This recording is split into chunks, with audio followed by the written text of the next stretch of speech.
This conference will now be recorded.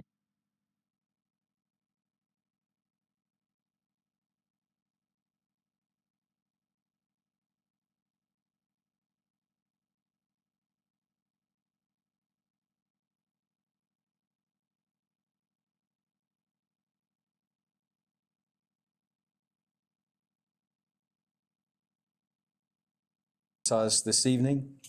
We ask that you give us wisdom as we do the business of the airport. Lord, we pray for our first responders, our military, that you keep them in your care. God, just continue to grow us, direct us. In Jesus' name we pray. Amen. Amen. I pledge allegiance to the flag of the United States of America and to the republic for which it stands, one nation, under God, indivisible, with liberty and justice for all. Thank you. See you. Ms. Hitt, roll call, please. Chair Kirkland? Here. Vice Chair Fryer? Here. Mr. Rashar will be here soon. He called ahead and but he's running behind. Mr. Nguyen? Present. Mr. Cornegay? Here. Mr. Nichols? Here. Captain McDowell, he will be absent this evening. Ms. Whitney is also absent. Mr. Prang? Here. And Ms. Rakowski? Here. Chairman? Thank you, Ms. Hitt. Let the record show that we do have a quorum. Do we have any public comments? No, sir. All right. Moving on to item 2 on our agenda, the consent agenda. You had received previously by email the February 2021 financials as well as the March 2nd minutes. I'll entertain a motion to approve the consent agenda. I'll make a motion that we accept the consent agenda as presented. I'll second it. All right, we have a motion and a second. All in favor say aye. Aye. Aye. Opposed, same sign. Carried. Item 3 is our presentation from Reddish and White. We're glad to have Brad Millian here and Kara Wainwright to present to us the 2019-2020 final audit report. So we will ask you to. Thank you, Chair Kirkland. You're welcome. And this is the year ended September 30th, just as a quick reminder. But once again, you had an awful busy year in the world of accounting with all these federal and state funds coming in. Because you received over $750,000 of each of those, you expended them. We had that single audit requirement again. And that's why our report's a little bit thicker than it usually is, about the same size as last year. One of the reports that they require is called the Schedule of Findings and Question Costs. And I like to start with that because that kind of summarizes everything. And it's on page 26 of the audit report. Kind of gives a brief scenario of our different opinions and so forth. So I'll just kind of start at the top and hit some of the highlights. The first one is what you usually expect. We expressed an unmodified opinion on your financial statements. That's without regards to the single audit. That's just our opinion on your financial statements. And we call it an unmodified opinion. A lot of people call it a clean opinion. You expect to get it 99% of the time, and so that's what you did. So that's good news. The second item is 2 issues we found with your internal control related to just your general accounting issues that had nothing to do with your single audit. And we'll get into the details of those 2, but those are things that we thought were important enough to put in our report and to let you be aware of them and things we've already taken steps to rectify and so forth. And then we had no significant deficiencies. Those are lesser items to report on. And then number 4, there was no instances of non-compliance. If there was, we'd have to report on those. Number 5 and number 6 were the issues that we addressed last year where you had a couple dings that we mentioned, but this year we're glad to say that as far as your single audit goes, and number 5, your major federal award programs, we've got the problem last year rectified and nothing else propped up. So that's always good news to see those corrected, and we had no findings as far as number 5, and also in the state projects number 6. And then in number 7, because we had a finding in your federal last year, if you recall, we had a modified opinion for your federal awards, and this year it's an unmodified opinion, which is what you want. And in number 8, we also had an unmodified opinion with regards to your state awards. those are the main items I wanted to point out on this page here. What I'd like to do now is to kind of go back to your financial statements, and those are on page 9 of the handout. Morgan, page 9. High tech. The one before that. It might be page Yeah. 11 in your. No, it's not. We're working out the bugs on our. Can't get too serious, right? The meeting is a learning. Yeah. Page 9, the statement of net position, otherwise known as your balance sheet in the real world. And there's a lot of positive items to point out here. You know, we've got both years, and you see last year, some of the numbers have changed quite a bit. Last year, we had a large number in your receivables, and a lot of that was your litigation. This year, after taking out the related attorney fees, you received the proceeds on that, and that's why your cash now increased the way it did. Your projects at the end of 2020 compared to 2019 were quite a bit not as open. A lot of them were closed, so you're winding down. So your receivables and payables related to the projects decreased quite a bit. And then you look at your capital assets, continue to increase quite a bit with all these projects. You know, you're getting these state and federal funds, capitalizing these costs and depreciating them, and you're increasing your capital assets as a result. Looking at your liabilities, that's really cleaned up quite a bit with your payables. A lot of that was tied into litigation. Your payables that are restricted were related to your projects. So you can see a lot of that's cleaned up. And as a result, looking down at your net position, that's something to really be proud of. You continue to increase your net position, and your unrestricted net assets are still over $1 million. And if you recall, in 2018, it was a negative 350,000. So it's nice to be in that position. Flipping the page to page 10. Thank you. So we'll take a quick look at your income statement. And the easiest way to do it is kind of compare it to the previous year. And you see your operating revenues, probably the most significant item there was your fuel sales and how they decreased. And I believe a lot of that had to do with your flight school and military, and I'm sure COVID had an impact on that as well. And then you look at your operating expenses, and the overall really decreased quite a bit because of the litigation costs last year and the other professional fees. But again, we've got that giant depreciation number.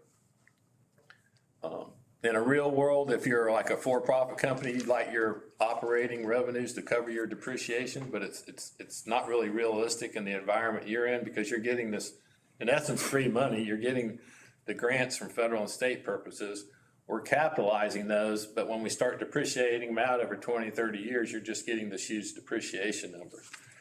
So if you kind of compare that depreciation to your operating loss subtotal halfway through, you can definitely see that correlation. You've got a $532,000 depreciation number, and you have a loss at 616. So that a lot of that has to do with that large number. And again, if your fuel sales would have been a little bit consistent with last year, then you probably would have been in a lot better position right there, or at least a little bit better. I have to be careful. If I start saying too much, I'll confuse myself sometimes. But those are the main items there. And then again, that depreciation is so significant. If you look on page 11, and this is from a cash standpoint, that first subtotal, the net cash provided by operating activities, you can see last year you had a positive 41,000. This year that number is a lot larger because of the litigation proceeds. But if we take that out, then you had like about a $70,000 loss from a cash standpoint from your operations. And again, a lot of that you can see is just attributable to the fuel sales, how they were decreased pretty significantly from the previous year. Those were the main items I wanted to point out. And then I wanted to get back to those two findings, and they're reiterated on page 27.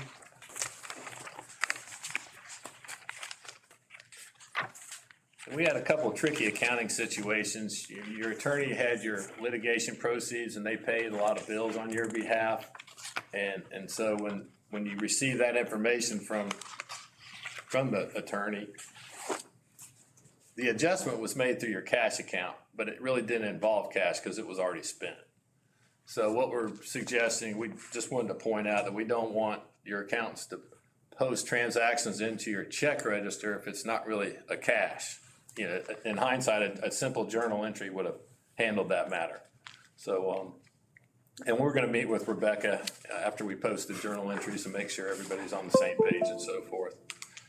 So that was the first item. The second item was something we did last year because a bunch of checks were issued at the end of the year, but they weren't released. And so we put them back in the accounts payable because they really weren't paid at the end of the year. And so we increased your cash. Well, in hindsight, that adjustment moving forward should have been reversed. And I think maybe Rebecca might have thought that that was something we did, so we're gonna take care of that and so forth. So what we wanna be sure and let her know is anything that doesn't look right, you need to identify it, and we'll certainly fess up, or we'll, you know, if we've made a mistake, we'll certainly tell you, but those are things that need to be corrected moving forward. So you had a $200,000 deposit in transit on your bank rec for the whole year. And deposits are gonna clear within 15 days or they need to be investigated, and so we'll just make sure that we're clear on that. We had quite a few adjusting journal entries because we accumulate all your costs for each project, and so your staff is really good at identifying the costs and setting up separate accounts.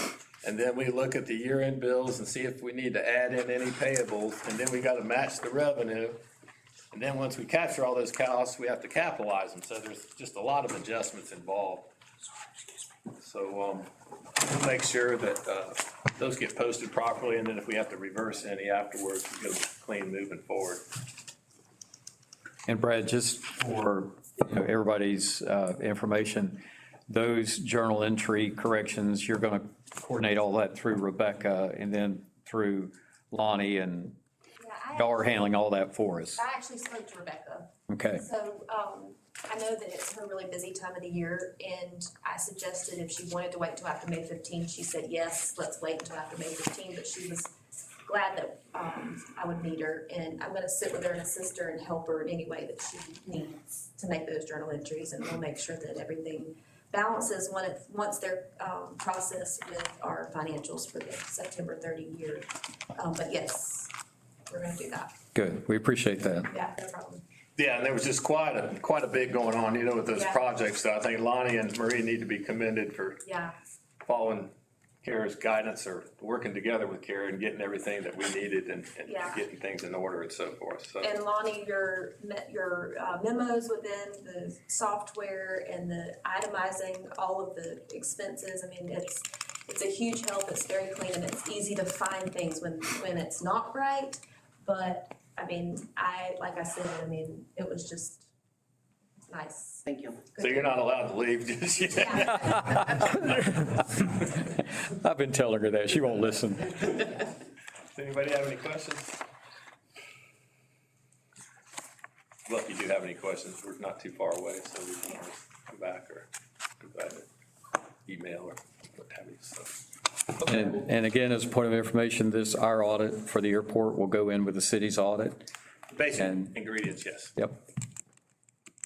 Yeah, and we'll be there May 3rd this time, so we didn't quite get everything ready. Okay, well, good luck with the rest of the meeting. Brad, thank you. Kara, thank you. Thank you. All right, see you guys.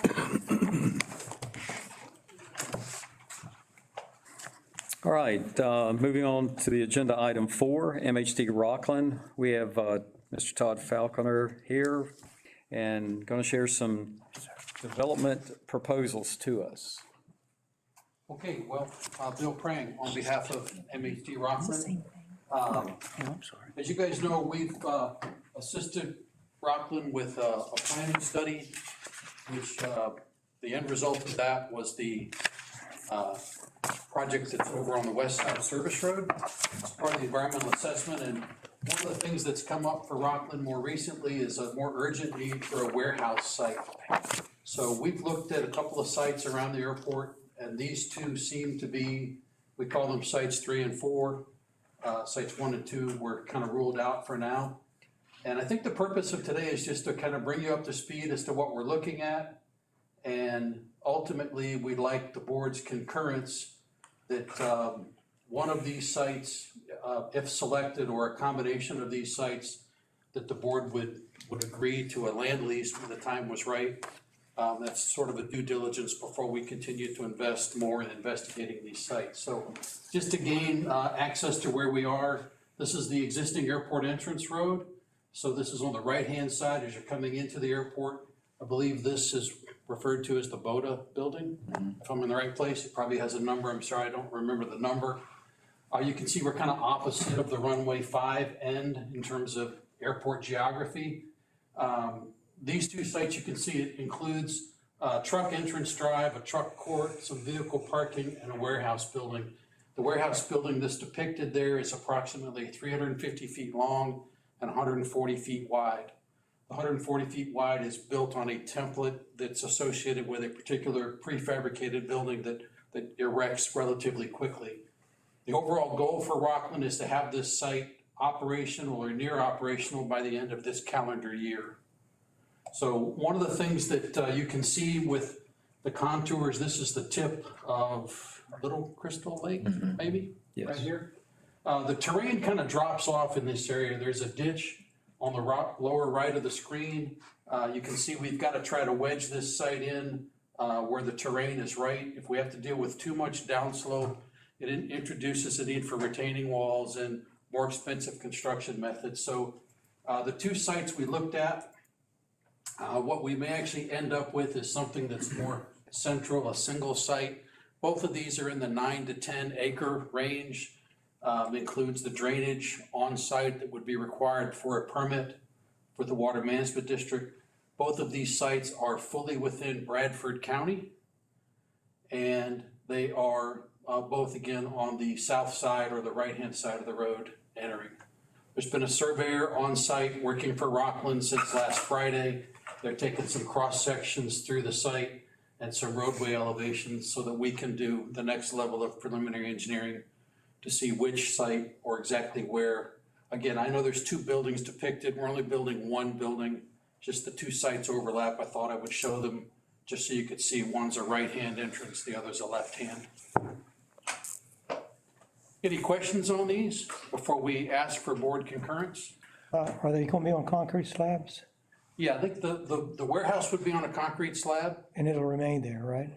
I don't think there's any plans to remove the slab of the building. Not in my lifetime. Yeah. Yeah. So most likely the driveway and the truck court area, the driveway would probably be asphalt construction.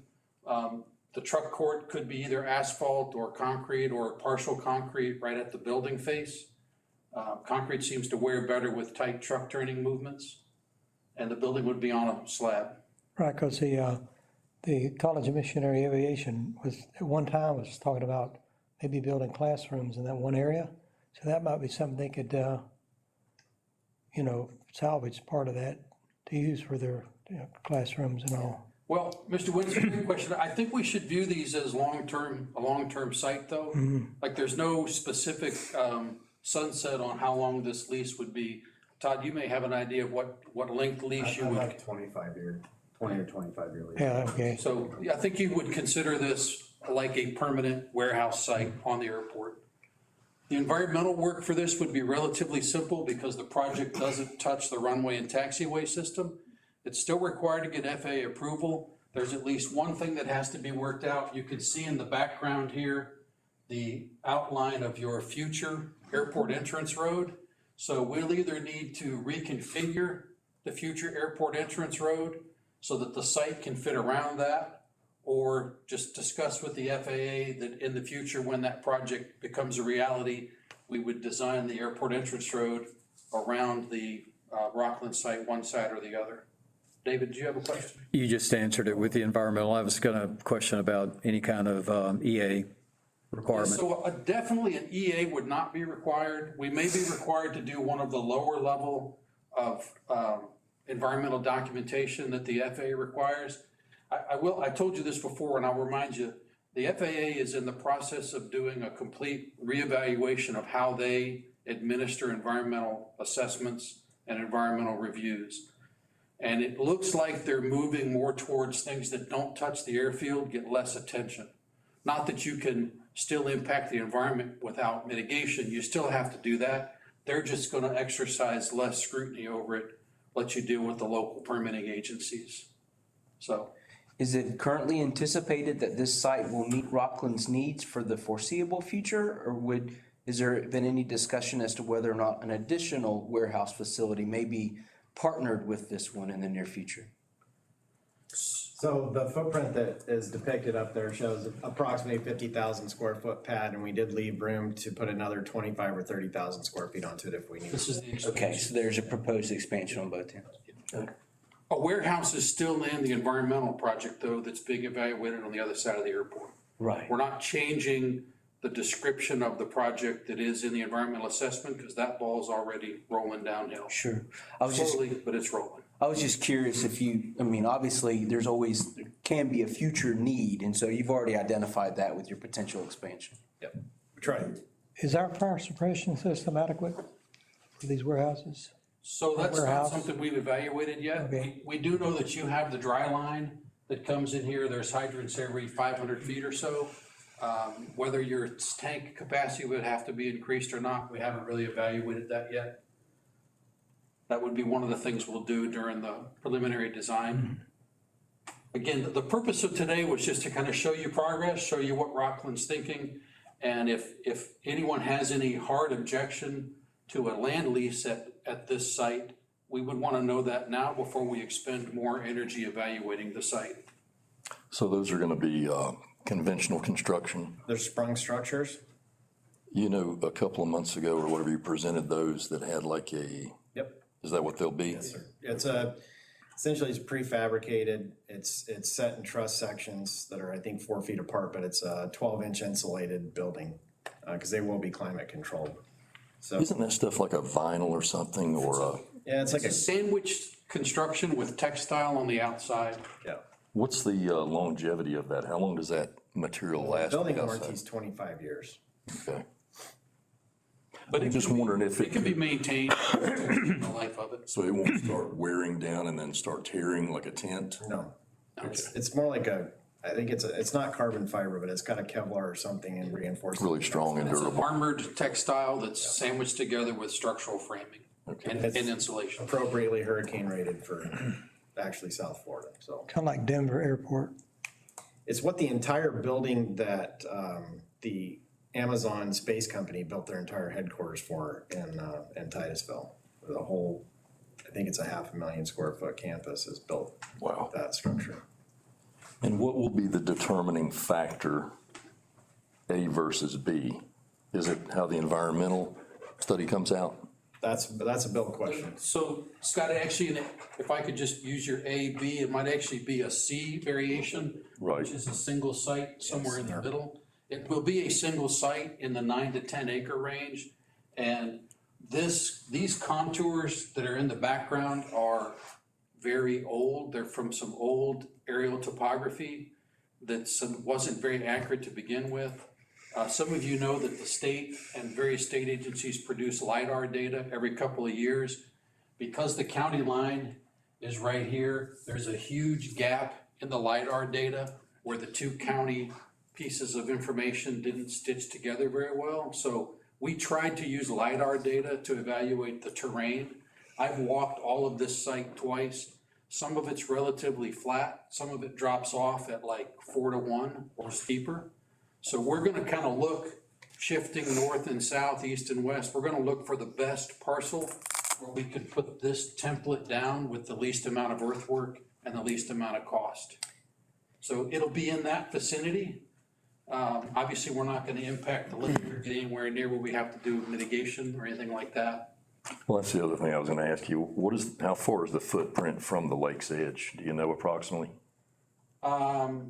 I don't, but I guess it's a little over 100 feet from this edge to here. I think that's probably the shortest dimension. Okay. And this is an area that was cut over. Yeah, that And I was forget the spent, year, but 2019. yeah.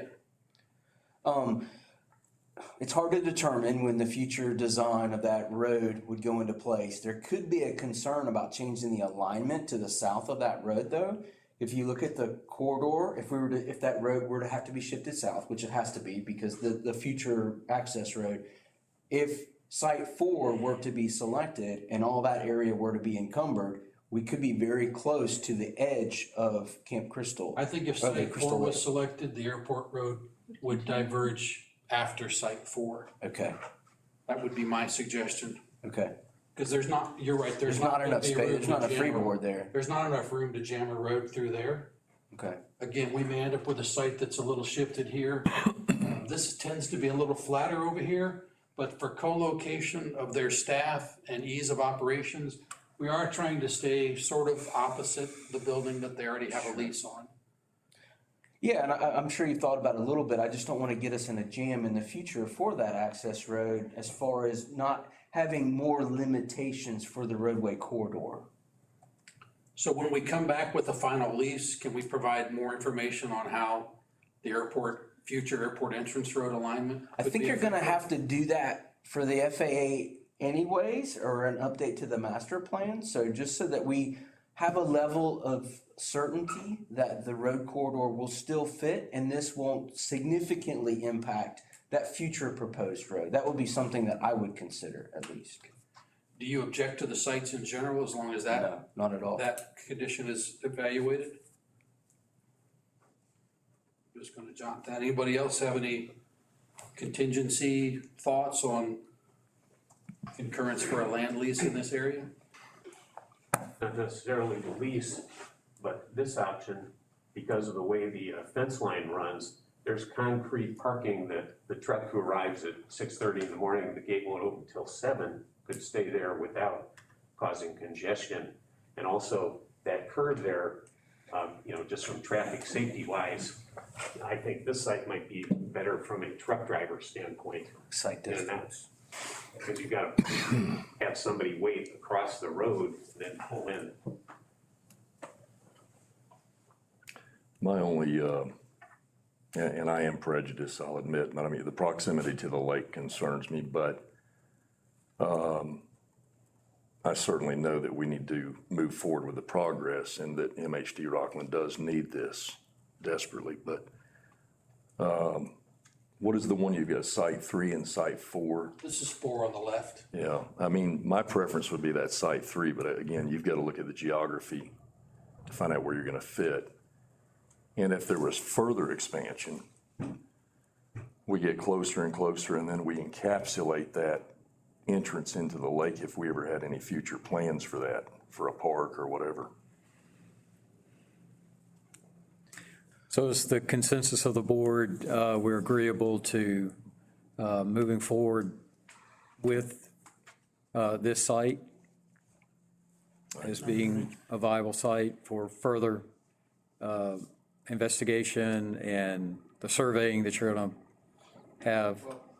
They've already invested in the surveying because that's going on now, just because time is of the essence. But in the next couple of months, there will be more investments in design work and geotechnical studies. And just, I think Rockland wanting to know that they had your concurrence, that they aren't going to spend all that effort to do due diligence and preliminary engineering and then not be able to get a land lease in this area. Should I take a voice vote or? I'm in agreement. I agree. I agree. I agree. I agree. I agree. All right, got it. Okay, thank you. Todd, was there anything else on this topic? No, sir. Okay. Switch hats. Airport consultant. Are we on the next agenda item then? We are. Did you have any other updates related to your operations? Okay. All right, so Morgan, you can switch to the next slide, please. All right, I want to show you several slides. Can you zoom in on just the apron part of that, Morgan, where the red and yellow lines are? I'm going to show you several things, all related to finding places for additional aircraft tie downs. Maria can attest, others can attest, in the last few months or weeks, you've had peak periods where you have a lot of airplanes on the ramp and not a lot of place to tie them down. So we've come up with a couple of options, 3 specific areas where you may be able to add tie downs. And then I also have a graphic that just shows around the airfield some places where you could employ temporary grass tie downs as well. All of these things come with costs, but let's talk about technical merits first, and then I'll cycle back to the costs.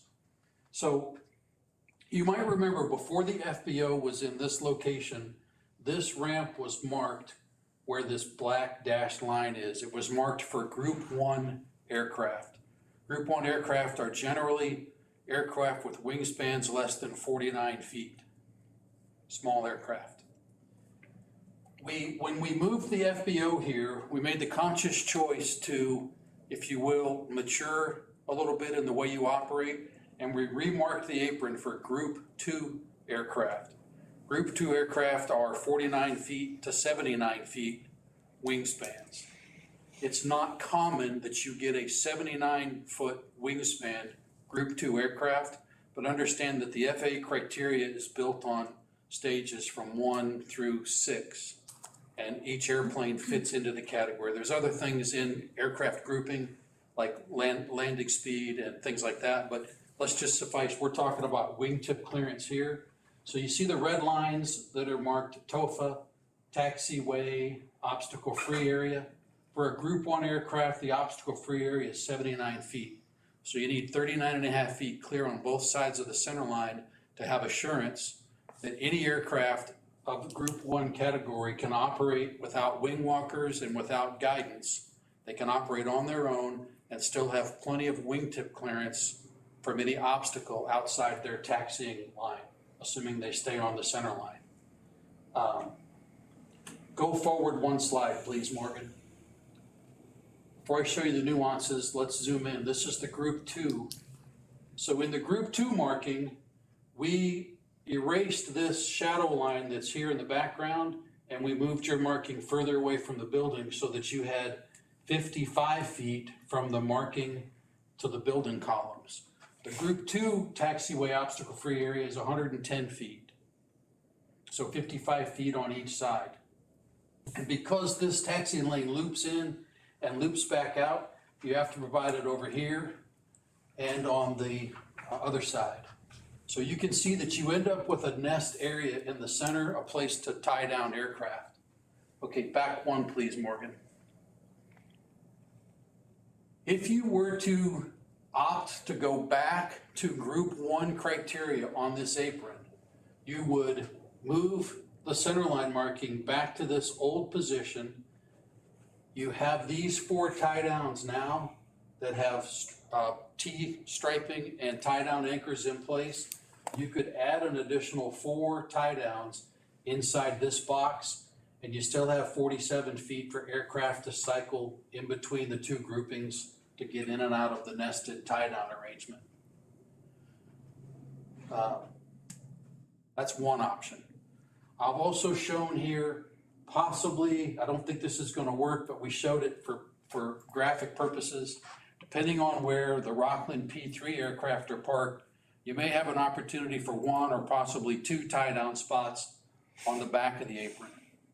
So let me just show another thing. This is an old aerial photograph. That aircraft that's shown there is not there. And the 2 Rockland aircraft are not shown in the place they park today. They're shown parked so that the tails are clear of the TOFA. And from where they normally park today, Todd and I just walked this earlier, they would be shifted forward, if you will, closer to the Gate 7 roadway alignment. If you're just looking for a visual reference, you can also reference off the light pole that's here. You can see that this TOFA line comes out, extends almost as far as the light pole in the Group 1 category. So you could gain 4 tie downs here, possibly 5 if you put 1 here. Now, let me show you one other thing that's on this drawing. You can see that the black aircraft is a Cessna 172, a typical high wing single. And in the background, the shadowed aircraft is a twin, a Cessna 402. Those are both Group 1 type aircraft. Just because you have Group 1 criteria doesn't mean that some Group 2 aircraft can't taxi in here. We've shown here, I think this is a King Air 350, that could taxi in. It's gonna have diminished wingtip clearance and probably would need guidance, but you could accommodate some Group 2 aircraft on this taxi lane if there are aircraft parked out in the center clusters. If you chose to go to Group 1, my advice would be to switch to the Group 1 criteria, issue a permanent NOTAM that says the FBO apron is marked for Group 1 aircraft, And any Group 2 aircraft require prior permission, meaning you would have staff here and you could meet them, guide them in, walk them in, bring them in with your golf cart, something like that. That is a practice at other airports that I'm aware of, because everybody can't accommodate Group 2 aircraft, and yet you get them occasionally. Forward one slide, please, Morgan. In the Group 2 scenario, you can imagine everything's larger. This line stays in the same place. This line on the far side gets moved over another 27 feet. The Rockland aircraft, as you can see now, the wings are abreast of the Gate 7 road. They're pushed further forward because you have to accommodate 110 feet on both sides of the parking. These four, there's still an area for 4 parking spaces here, but you can see they have to be moved to different locations. You still get 4, but there's a cost to install 12 more tie downs in that area. And you can add 3 more tie downs in this area and still have 60 feet for these aircraft to taxi out or into their position. Again, I don't think this is very practical, but we've shown it graphically so that you could see if you were gonna park along the back of the apron there, in order to clear the TOFA, you have to be down opposite of where the light pole is before you could park safely on the back of the apron. I have a question I brought up a long time ago. Yes, sir. Talk about a helipad. Where would you set a chopper down if it's gonna be overnight? Where would you park it? Right.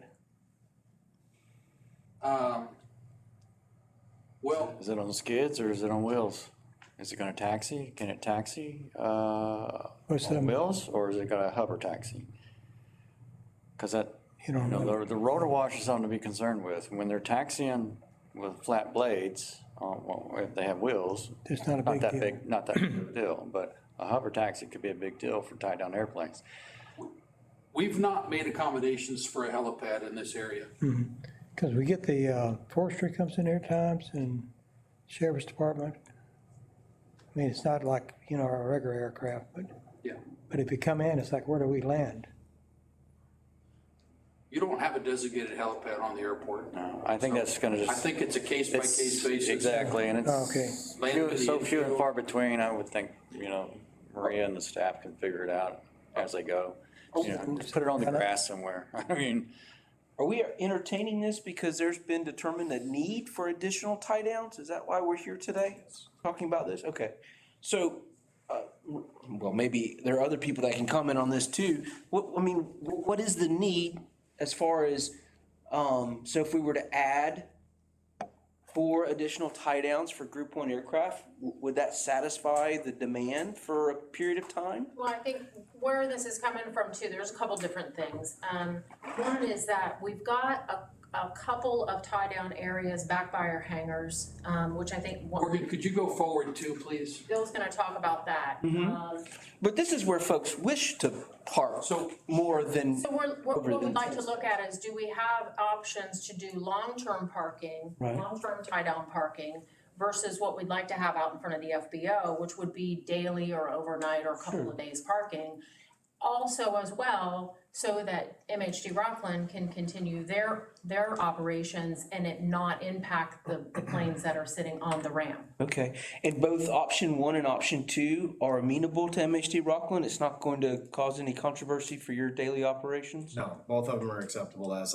Option 2, technically, I think would work a little bit better. It just gives a little bit more room to use the lead-in lines, but For your aircraft. for our aircraft, yeah.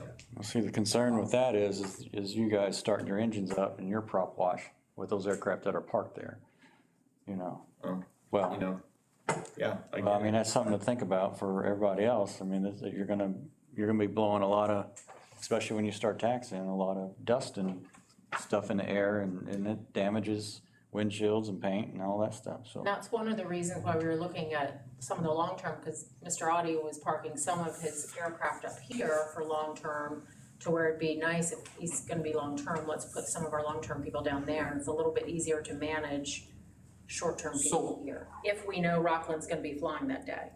Big picture for a minute. If you had a glut of aircraft come in, say the week before or after Sun and Fun, weather turns bad, people gotta get on the ground. the hot dogs get more popular on Thursday, whatever. So there are several places where you could either stage aircraft without tie downs, or you could install turf tie downs, just screw anchor tie downs, just out here adjacent to the well. You can get at least one there. On the, off the apron, outside the FBO over here, you could get a few in the grass, down past where the future generator pad is.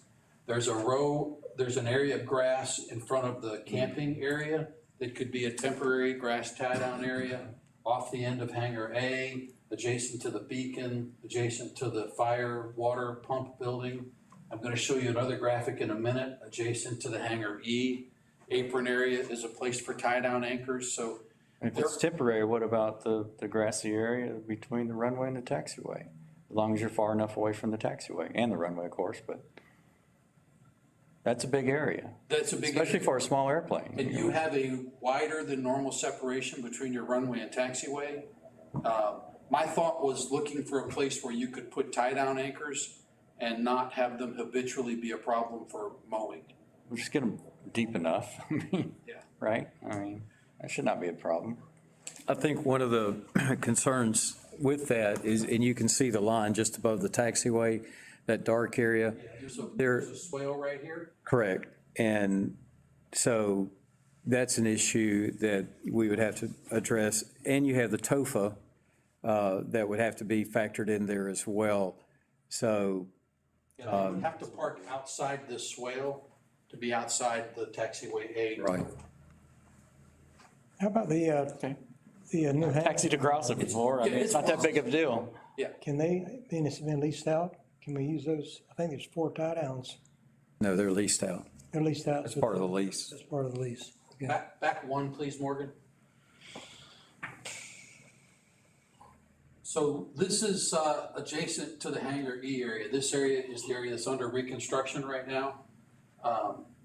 We've looked at 2 alternatives here. You could stabilize this area with some LBR 40, some good solid backfill material, and then come in with topsoil and sod and grade this area very flat. There is a ditch back here, but coming off the new pavement, we could build 50 foot roughly deep area where again, you could park so the nose of the aircraft parked are outside the TOFA. This would be a turf, more like a permanent turf tie down area where you could install 15 screw down anchors. David, I'm not a pilot, but I know from being around a variety of airports, there's different schools of thought on how to install turf tie down anchors. Some people like to bury them down so they're flush and you can mow over the top of them. The complaint there is with a little bit of wind or activity, they get lost and you can't find them, you gotta dig them out. Others like to leave them up 6 inches and put a tire around them. They're always accessible, and there's a visual marker for the maintenance crew not to mow over it. The worst thing is leave them up with no tire, because you're sure to tear up mower blades that way, and tie down anchors. Or the entire mower. Yeah, so like the school of thought would be to leave them up 6 inches and put a small tire around them. Just go to the used tire place and get some old mower tires or something. That's what we did down here. They're left up 6 inches at the new hangar, and Yes. there's tires around them. I'm just thinking about the ground crews wanting to mow. It'd be easier if they were a little lower. Yeah, That's all it I could was- be done either way. I don't have a dog in that hunt, but this would give you a good solid stabilized area. The cost to expand this project for here is about $18,000 using existing pay items from this project. I will tell you though, if you don't want this engineered, if you just want to go it on your own and put aircraft tie downs in that area, you could probably just get the contractor to level that area and make sure it's smooth, put some new sod down, leave me out of it, and save some money. You wouldn't need the stabilized fill. But if you ask us to put an engineering stamp on it, we're gonna want the stabilized engineered fill to be sure that it's not soft. Right now, it's just your regular old Keystone sand. It gets a little soft on the surface, and I would be concerned that if you don't have a good foundation below that, you could get some equipment in there or some, you might push something back in there and it would bog down in the loose sand. How much demand for long-term, short-term tie downs do we have right now? Is there an issue such that on a weekly, monthly basis that demand exceeds supply? No, but we're starting to see it trend that way, only because now our wait list is over 60 people, and I think people now are starting to get desperate. Okay. They're moving into the state and they know that there's no hangar space, and there's no hangars or very few being built. So it's kind of like, they may be like, okay, we'll take anything at this point. Okay. Plus hurricanes too, they come in here to tie down. That's a Could good be a point. dozen of them here. This has been a common problem for general aviation airports in Florida since about December. There are an increasing number, I don't know how long it will last, no one can forecast this, but at the moment, there's an increasing number of private pilots that are moving from other states, the Northeast, California, the Midwest, and they're looking not only for a place to move their residents, their business, but also their aircraft. And almost every airport gets calls weekly for tie down and or hangar space. And you guys have a practice, I think, of putting them on the waiting list and referring them to some other airport in a circle, but everybody's looking for places for more tie downs. Right. And, you know, this is a pretty hefty cost to build tie downs here. That's the way to do it. Make sure it's not gonna fail. You could use that long-term as a tie down area. Those could be leased for revenue. But again, for probably more like $6,000 or $8,000, you could probably just have the contractor smooth it out, patch in sod where it's needed, and get by. What's the fee associated for a daily, weekly, monthly, long-term tie down? What would we charge? Typical standard GA airplane is $8 to $10 a day. Monthly, we've got it at 42 plus tax. 42 a month? But that's on a hard stand though. Yeah, I think the issue is more level of service though. Okay. I mean, I've been here once a week in the last 2 weeks, and both times you had more airplanes than you could tie down. And I'm not talking about a Thursday. It was just a regular old weekday. You had more airplanes on the ramp than you could tie down. Yeah, and I'm not saying, I'm just trying, there wasn't much context leading into this, but it makes a lot of sense to me to have additional tie downs on our existing ramp, delving into an $18,000 expenditure for something that could take 5 to 6 years to pay off. That's a pretty hefty investment. I'm not saying it's not necessary, but if it doesn't have a revenue generation component, if it is, I haven't done the math yet, but I mean, it would take at a minimum 5 years to perhaps break even. And that would be saying that there's going to be full year round, let's say. So Bill, what group airplanes were those that you witnessed out there? There were 2 twins and a passel full of 6 or 8 singles. So all a group- couple RVs. All and- Group 1 aircraft? Yeah. Mo- What was Ken's twin? That's a 340? Yes. Yeah, so yeah, all group 1. All right, so option 1's probably the way to go. What is the cost Could you go gonna back be 2, please, Morgan? to strip all that paint and striping off and restripe though? Okay, and Morgan, if you could back 1 more, and let me see the bottom, please, where I added the costs. I trimmed this off earlier so you guys didn't get ahead of me.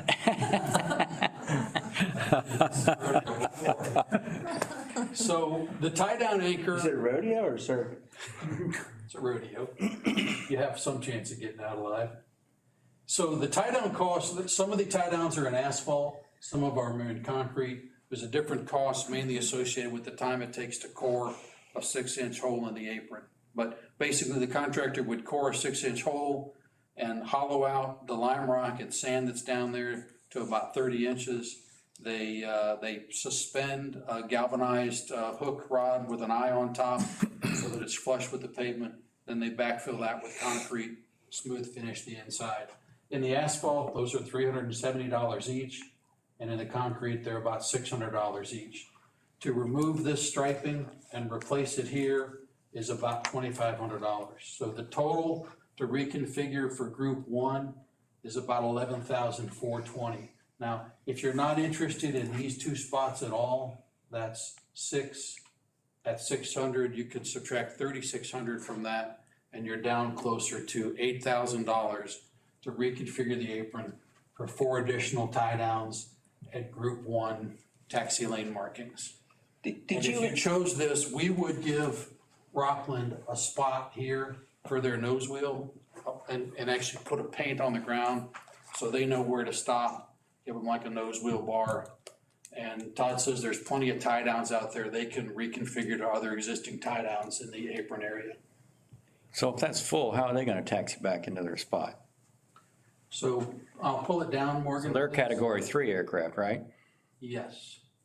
I don't know the wingtip off the top of my head. 99.6. Yeah, so right at 100 feet. So right now, I believe what they do is they follow the lead-in line when they can. If there's aircraft parked here, my guess is they just have to judgmentally come in on another line and steer it to its destination visually. One forward, please, Morgan. This one is a much better scenario for the P3 aircraft because this is a wider space between this parking area and where they're gonna park their tails, so they would probably pull in on this and circle to their spot and have a visual reference the line. This, you gain 3 spots here. Pull it up, Morgan, so I can see the price, please. Remember, all of the 4 on the top have to be moved, so there's a total of 27. A little more pavement marking here because this line is longer, 17,558. But again, if you don't want these two, you take out 3,600 and we're back down to about 14,000. So it's 8,000 to 14,000.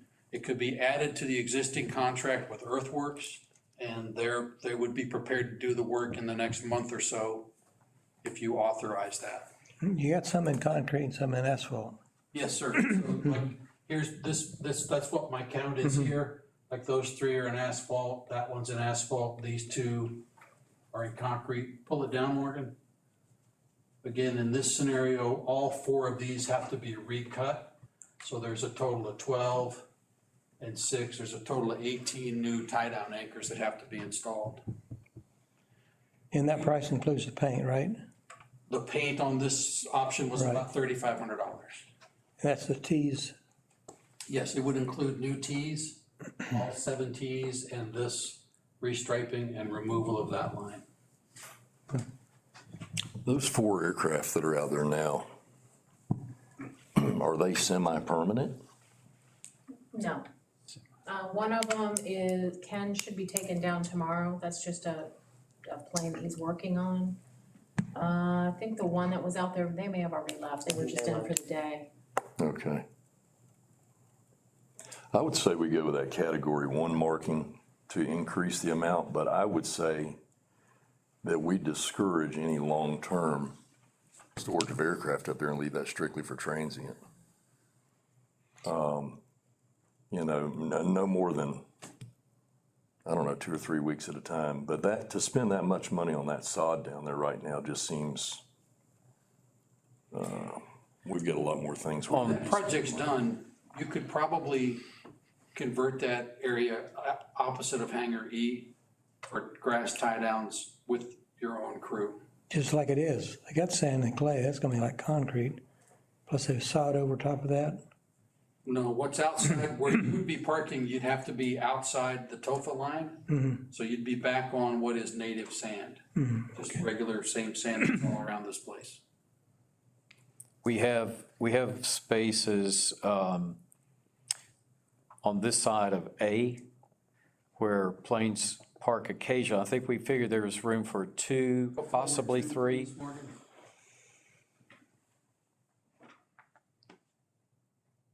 Oh, you don't have them in order. I should be giving you the numbers. Go to 5, I believe is what I'm looking for. Yeah.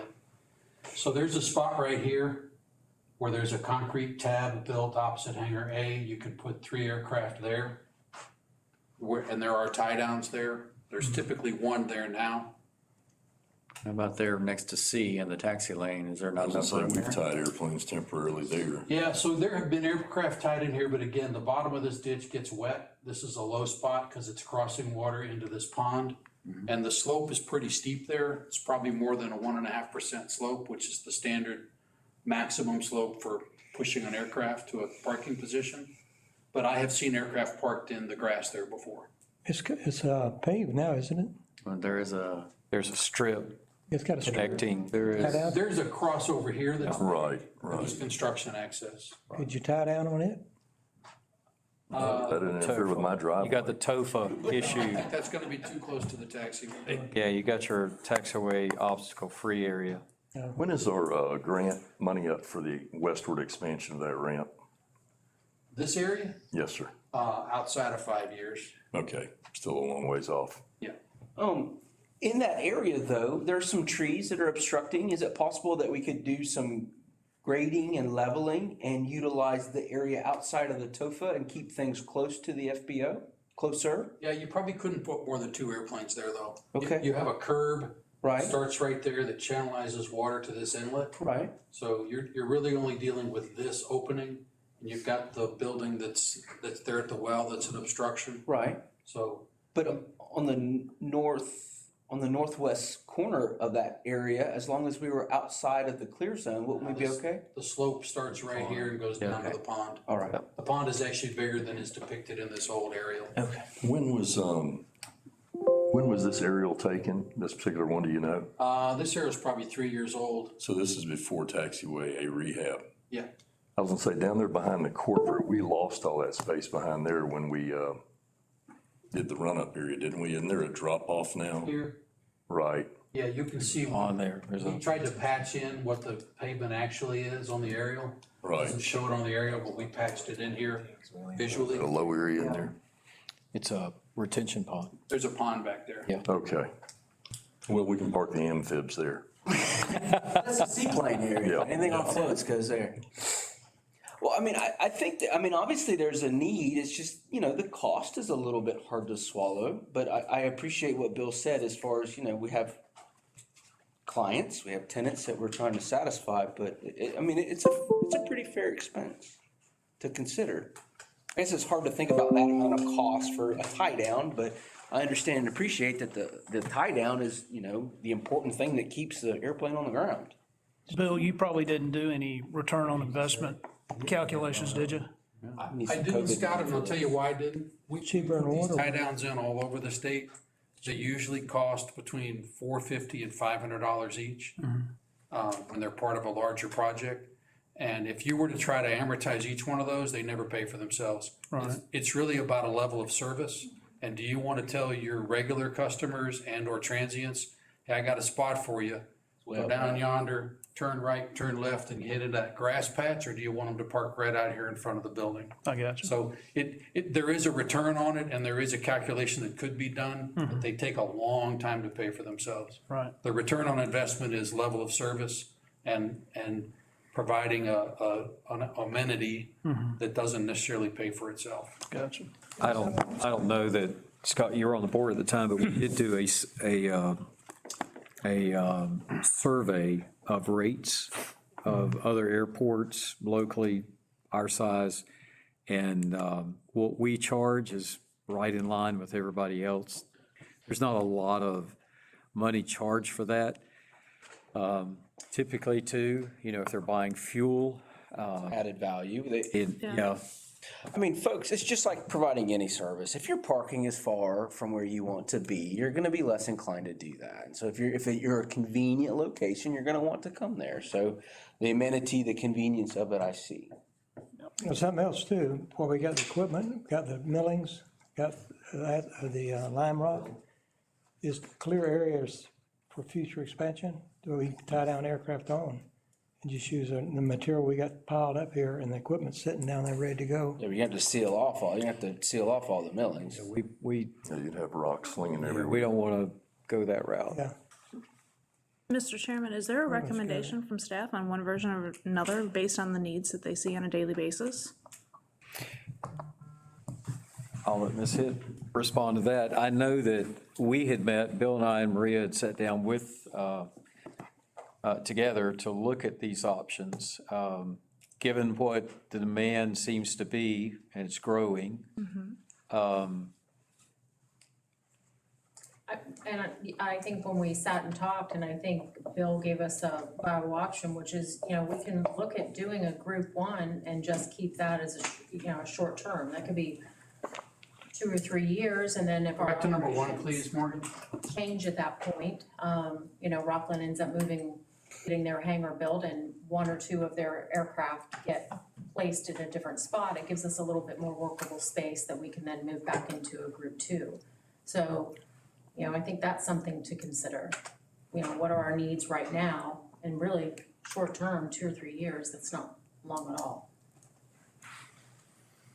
The group one, we gain more aircraft parking, the option one. Option one. Option one, which Yeah. is Group 1 aircraft. Right. It costs you about $8,000. You gain 4 spots in the center of the parking apron. And Morgan's working on reloading the graphic. Option 2, which was converting to Group 2, or staying with Group 2 criteria, you gain 3 spots. It's about, seems like I did that number wrong, 14,000? Hold on, I gotta look at my sheet.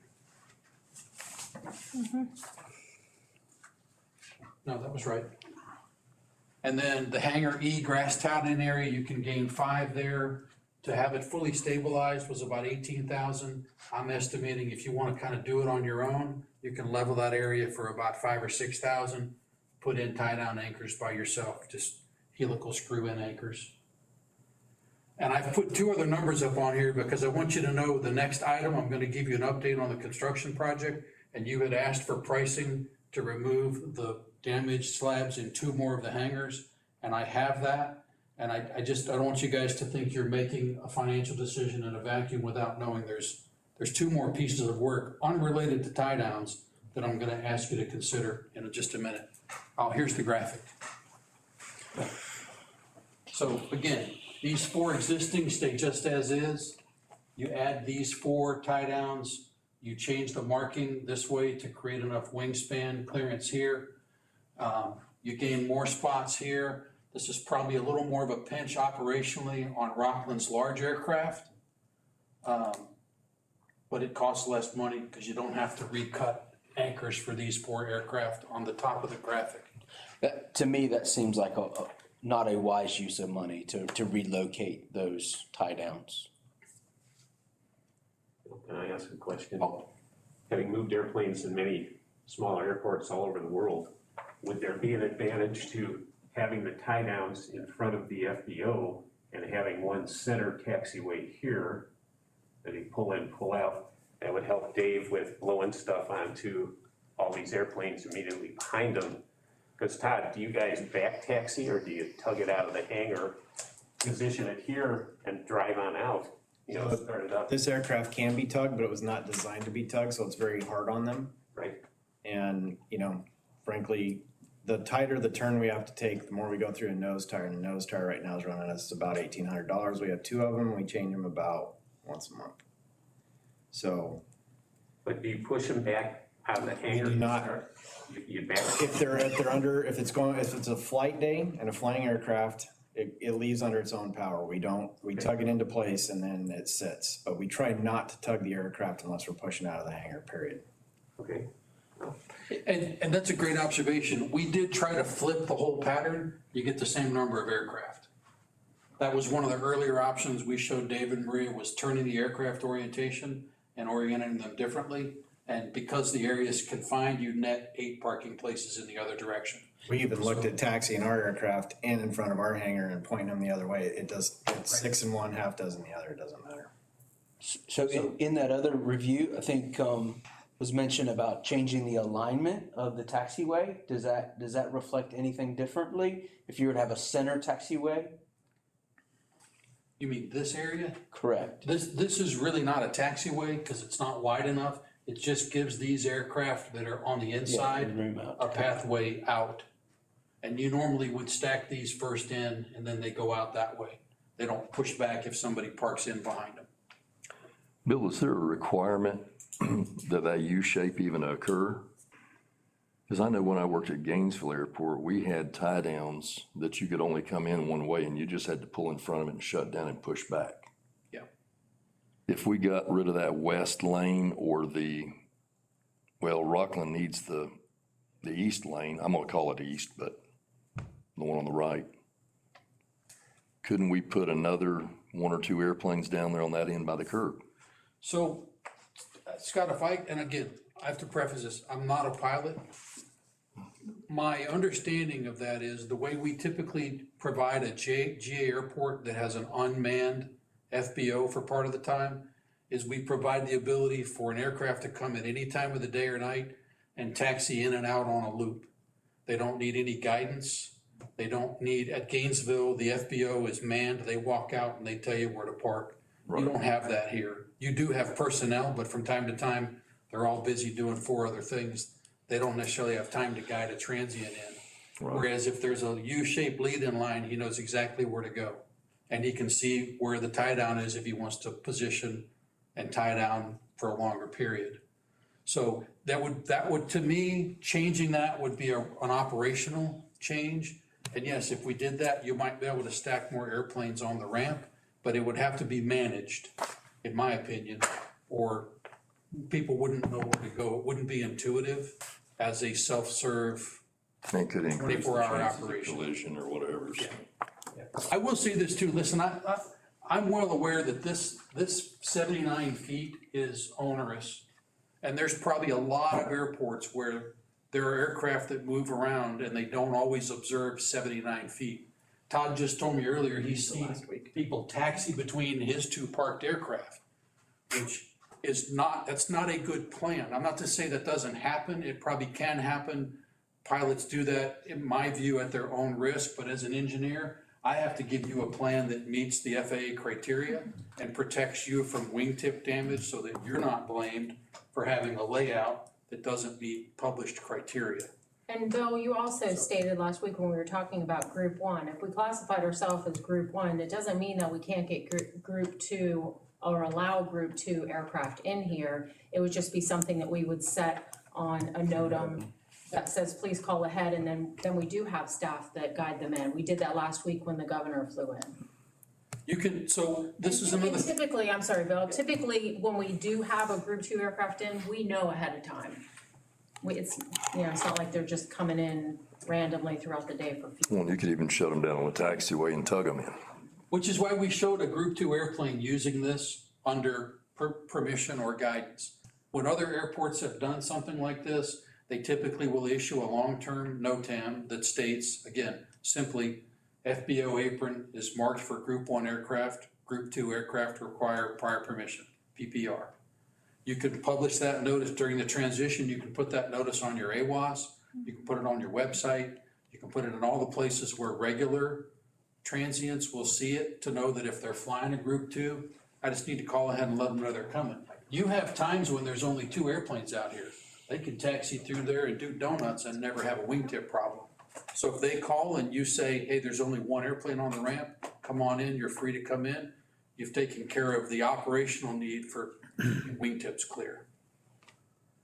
But you want to have my suggestion is you want to have a scenario where somebody can taxi in at night in a large Group 1 and not have to worry about a wingtip problem when no one's here to guide them or give them proper guidance. Well, we still don't have any lights on the ramp, I don't think, do we? Yeah. Just the towers. Are they burning? Yeah. Oh, yeah. Oh, That's I new. thought they were still Yes, out. new We got LEDs. now? Oh, yeah. We're man. So the lesser cost option, and the one that gives you one more spot is this changing back to Group 1. And again, Maria mentioned, doesn't mean you're gonna be Group 1 in front of the FBO forever. At some point, the P3s will be parked on their own private apron, and you can open the spacing up and have more access for more transient parking in this area. But, and again, I'm working for you on this task, other than a walkabout with Todd earlier. I didn't really consult with Todd on what this does to his aircraft. We asked him to stay so he could comment on that. If this is unmanageable for him, I think he'll let us know It's that. very manageable. And we're already planning on sliding our aircraft forward from that representation so that the wings are lined up with gate 7.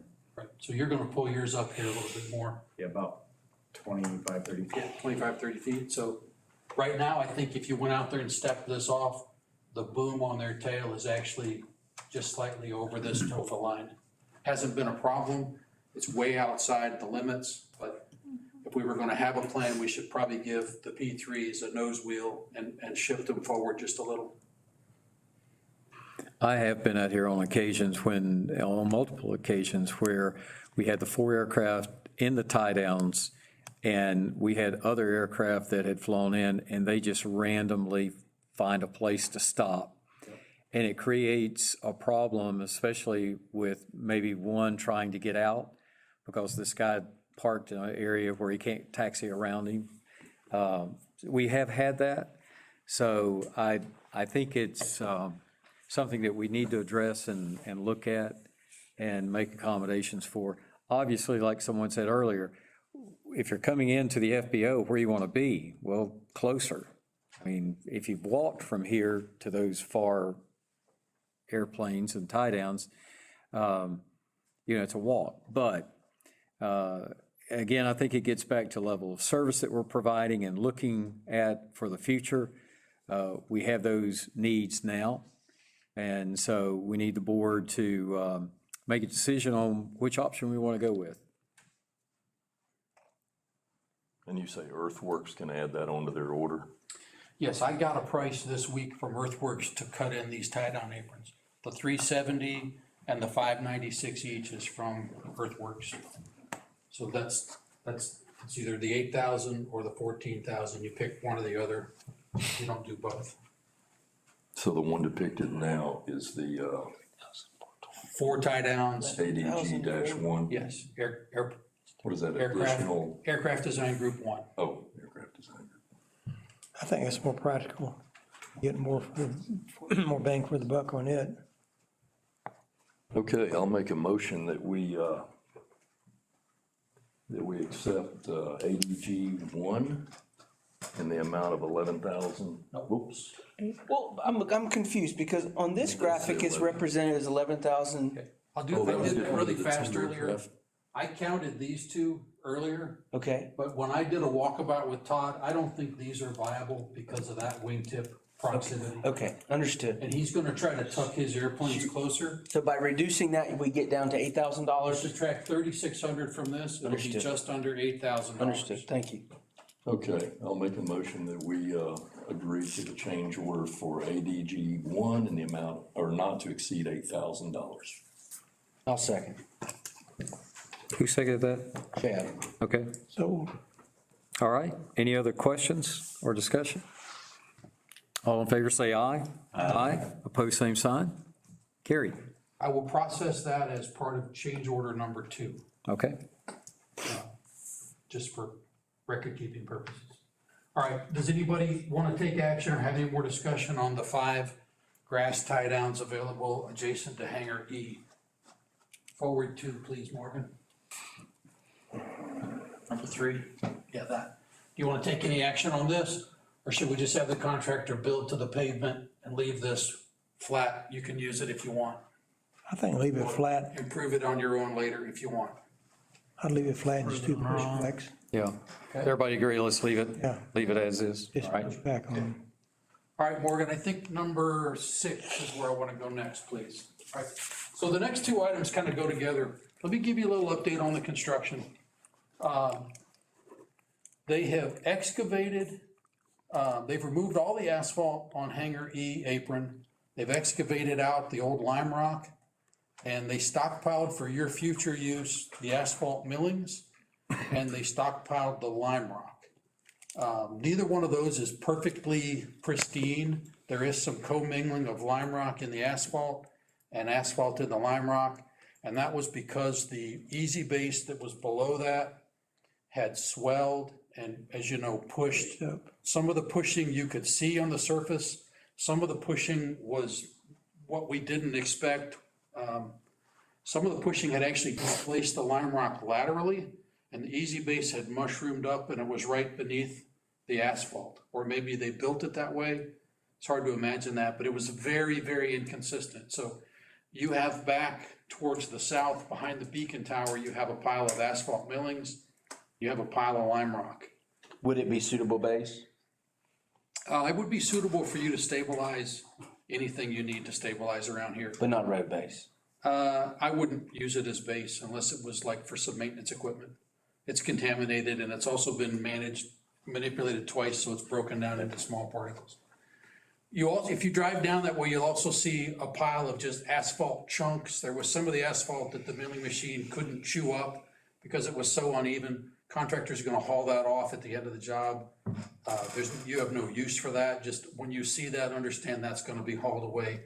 Big asphalt chunks the size of that table. All right, another thing we encountered was the easy base material on the old plans was supposed to be 24 inches thick. It's actually closer to 36 inches thick. We learned that in the first hangar that we did, hangar E1.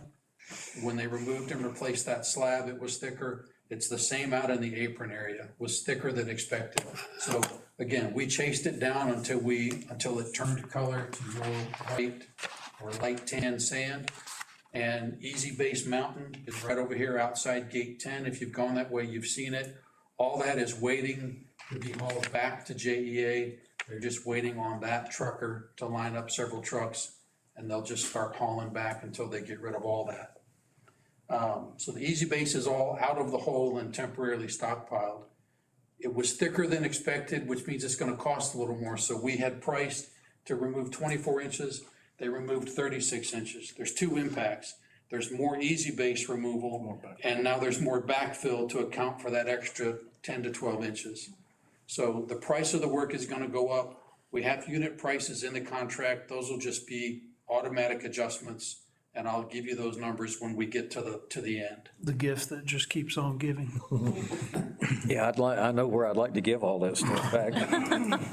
Construction progress is, they're back up, they backfilled 24 inches of a select stabilized material. If you've been down there, it's an orange colored mixed sand. The first lift has already been tested and met compaction requirements. The second lift will be compacted or tested tomorrow. They're roughly at the bottom of the lime rock grade at that point. They're actually a little below that, but they do that on purpose. So when they put lime rock in, they know they don't come up short of 6 inches of lime rock. The next thing they're probably gonna do in that area is form up the concrete valley gutter that goes in the center. The water flows to the middle and then to the south. So they've got some pipe to remove, an old drainage structure to remove.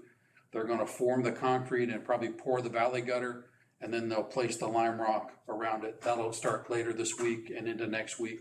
We're probably still 2 or 2.5 weeks from that area being ready to be paved. Does anybody else have any questions on? Schedule still good, even though there's additional work? Yeah, he's still on schedule. Yeah.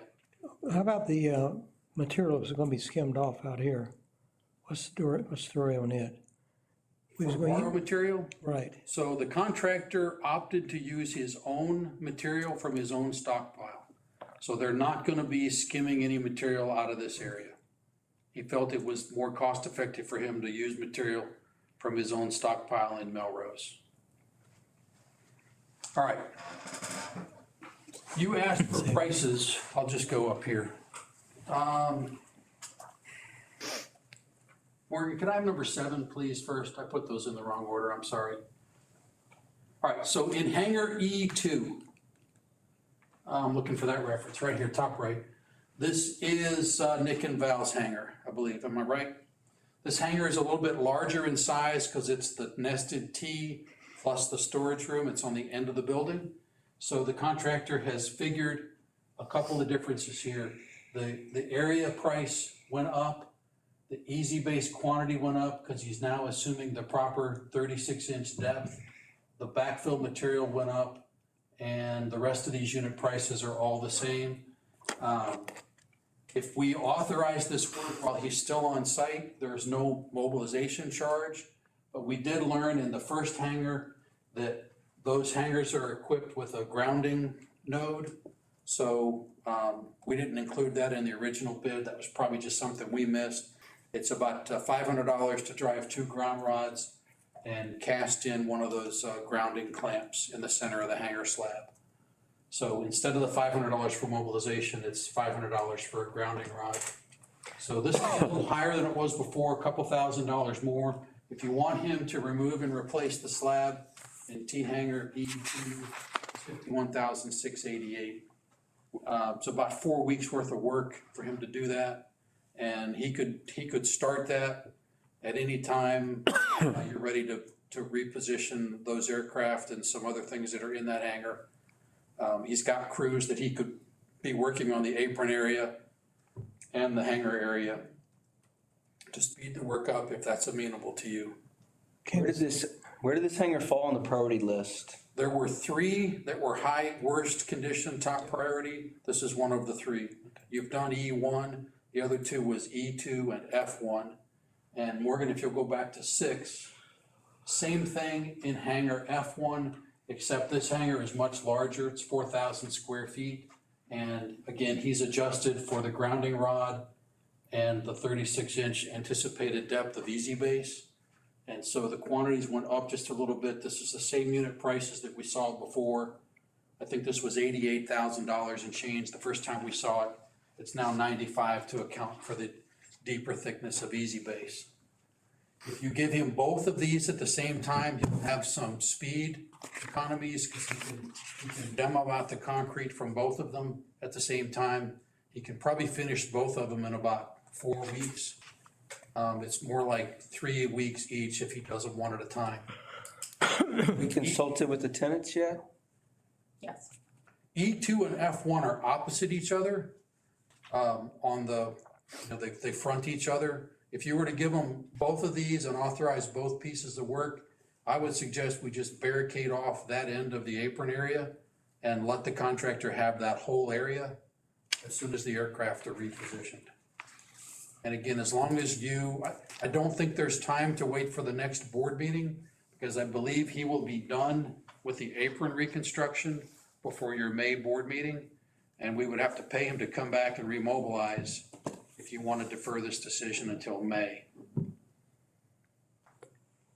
And my recommendation is to do both of them because with E1, these other 2 are in just as bad a condition with slab cracking, slab displacement, and holes in the slabs. And this is all coming out of the settlement money, correct? Yes, and I had mentioned these numbers to the board in a previous meeting. I had used, even with the new numbers that Bill has provided, if we did E1, E2, and F1 after the apron costs, we would still probably have around $320,000 and change in that litigation account, and all of this work will be completed. All the aprons would be done, and the 3 worst hangars, floors would be replaced. So we're still looking good from a standpoint. I was going to have Lonnie, there's a spreadsheet that we've been running on this, so she can get that updated, and we can have it for us at the May meeting. Got to be done though, one way or the other. Yeah, I think Yep. there's too much efficiency there to leave it on the table, the savings. All right, need a motion from the board. I guess I'll make the, State your recommendation again, Bill. My recommendation is you remove and replace the slabs in hangar E2 at the cost of $51,688, and in F1 for the cost of $95,962. Move to approve the hangar or the improvements in hangar E2 at roughly $52,000, along with the improvements in hangar F1 at roughly $96,000. A second. All right. Any other questions? All right, all in favor say aye. Aye. Opposed, same sign. Carried. Okay, one last minor item, and I'm gonna, by the way, I'm gonna encapsulate all of these into change order number 2, just to keep the record keeping in one document. I mentioned the easy base was thicker in hangar E1, that work's already completed. The increase is about $2,000 total in the hangar work that's already completed. $1,000 for the additional easy base removal, $500 for the additional backfill, and the grounding rod in hangar E1 again was the same price, $500. So if we're being official about all this, I probably need the board to acknowledge or concur with quantity overruns totaling about $2,000 on the hangar E1 work. Make a motion to approve the hangar E1 cost increase to reflect the change order that Bill will process. I'll second that. All right, all in favor of the motion say aye. Aye. Opposed, same sign. All right, Does anyone on the board have any other questions for me? construction-wise or other things we're working on? Appreciate your hard work and make sure we're getting bang for the buck. Thank you, Mr. Prang. Thank you. All right, Ms. Whitney is not with us. We'll move on down the agenda to Mr. Cornegay, TPO, Airport Improvement. Hurry, Chad. Sorry, I'll be right back. Chad was curious about some of the things I'm going to go over. So I have handouts here. I'll go ahead and give these to you. I think it may be up on the presentation as well, but I was absent the day that they talked about the Paperwork Reduction Act of 1976. So we're going to hand these out. So were all the attorneys. Yeah. All the attorneys missed that meeting too. So I just received this at the end of last week, Thursday or Friday, I'm not sure which. What you're looking at is a draft copy of the TPO, Transportation Improvement Program, the TIP. And I also received the draft copy of the Unified Planning Work Program, the UPWP. So I just wanted to make you aware of what is in the draft. The TPO Technical Advisory Committee and the TPO Board both meet this week, Wednesday and Thursday respectively. Lynn and I both have a seat on the advisory committee, so we'll be there tomorrow as this gets walked through. Now, correct me if I'm wrong, I may have dreamed this, but did Ms. Whitney tell us at a previous meeting that the entirety of the funding for this coming fiscal year has been moved forward by a year, or did I dream that? Does anybody remember? Sound familiar, yes. It wasn't the entirety. Yeah, it wasn't all of it. There were a few projects that got moved forward, but not all of them. Yeah. Okay, so we'll just take it for what it is, and if, however it falls, whatever gets moved, but I just wanted to give you a snapshot of what we were looking at. So this is the 5-year work program, or the 5-year tip, and if you go down 21-22, fiscal year 21-22, which is coming up, the first funded purchase you see there is for the tractor or mower at $100,000. Flip the page real quick. The next funded opportunity coming up this next fiscal year is the design and construction of the taxiway and taxi lanes at $1 million. And then on page G7, the next funded activity is $380,000 for the upgrade lighting for runway 1129. And those are all the projects that are funded for this coming year, to a grand total of 1.48 million. Am I missing anything, Bill, that you're aware of? No, but Scott, I believe you were referencing the taxiway and taxi lanes. Part of that is FAA funding. Okay, Just, but it's funded, correct. Okay. It's programs. program, right? 900,000 of it is. Gotcha. Okay. Then moving on to the next fiscal year, 22-23. The first funded item is the Keystone, or the design and construction of the 10-unit T hangar at $350,000. And if you look to the next year, a follow-on $350,000 is funded as well. But staying in 22-23, moving on down, there are no more funded items. So moving over to 23-24, none on G5. I mentioned the second round of $350,000 funding for 23-24. Excuse me, Mr. Cornegay, you talking about just for airport funding? Yes, Oh, okay. yes, just airport funding. Nothing on G7 or G8, so the 23-24 year is a low year, along with 22-23, which is both $350,000 total. Moving over to 24-25, the design and construction of a hangar, $150,000 is funded. Next, the Keystone Heights Airport Master Plan update is funded to the amount of $650,000. The next 24-25 funded project is the airport fuel farm expansion. And then on page G8, you see that $300,000 is appropriated for the purchase of a new Jet A fuel truck. Total budget for 24-25 is $1.1 million. 25-26, the first funded item is the weather system, installation of the weather system for a total cost of $300,000. Next is the design and rehab of runway 1129 at $1.5 million. And that is it for that year. Total funding for 25-26 is $450,000, bringing the grand total for the 5-year program to $3.73 million. Now, what you see glaringly missing from all this are the two items that we went to that we requested to be put in the program. The additional access road off 21, and of course, the deconstruction and reconstruction of Airport Road. They were submitted by the city and the county to the TPO, and neither one made the cut. Now, if you remember when we requested the study that we got 3 years ago and was completed, that money was actually funded from discretionary funding. That's how we got it. It was not in the program. So there is discretionary funds available every year. And as I mentioned, Lynn and I have a meeting there tomorrow, and we've scheduled some time with Jeff Sheffield, who's the executive director there at the TPO after the meeting.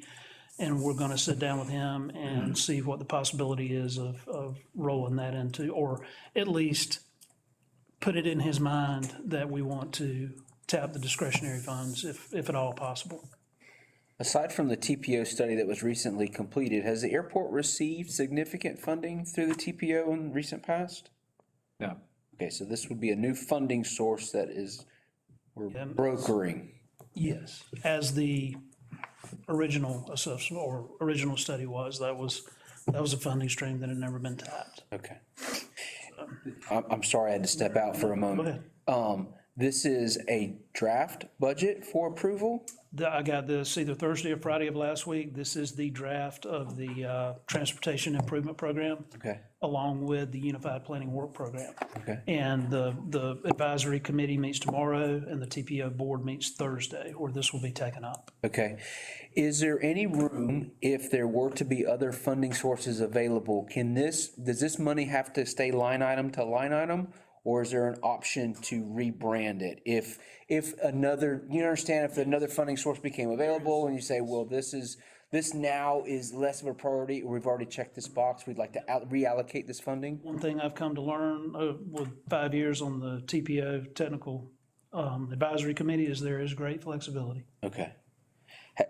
Maria and David, have you had an opportunity to look through this? Does this meet or exceed our future forecasted needs? Well, we sit down, in the past, David and I and Bill sit down every year with Donna and discuss what that 5-year plan is, which we would have done when did we do that? February, I think. So that's an annual meeting that we do just to make sure that what we have listed for the prior year, is that still our priority, or do we need to shift things around? So, yeah, that's right in alignment with what we discussed in February. And then, of course, that's when Ms. Whitney also, delivered the news that 30% of the funding was gonna be. Okay. 30%. Not necessarily cut, but our projects were gonna be pushed out, Deferred. 2 to 5 years because of lack of funding. Right. And you have to plan for the worst. I mean, I get the whole 30% reduction, but hopefully it won't be that. So in 22-23, design and construction of a 10-unit T hangar, and that. $350,000. So that's a 2-year project. You can see it's 350 in 22 and another 350 in 23. And I know the title on that is T hangar, but the DOT is generally pretty pliable in describing whatever type of hangar you need at the time. Okay. And the reason they break that funding into 2 years, it's sometimes hard for them to get 700,000 in a single year. So what they will probably do with that is you'll get the first 350 at the end of fiscal year 22, like maybe say an April or a May grant, and then you get the other 350 in the first part of the next fiscal year, August timeframe. So you can start design with the first money, and then when you're ready to go to construction, the rest of the money comes into the project. Okay, what would be the total anticipated cost for a 10-unit hangar? More than $700,000. Okay. So probably more around 1.1, 1.2 when it's all said and done? For a 10-unit T hangar, for sure. Okay.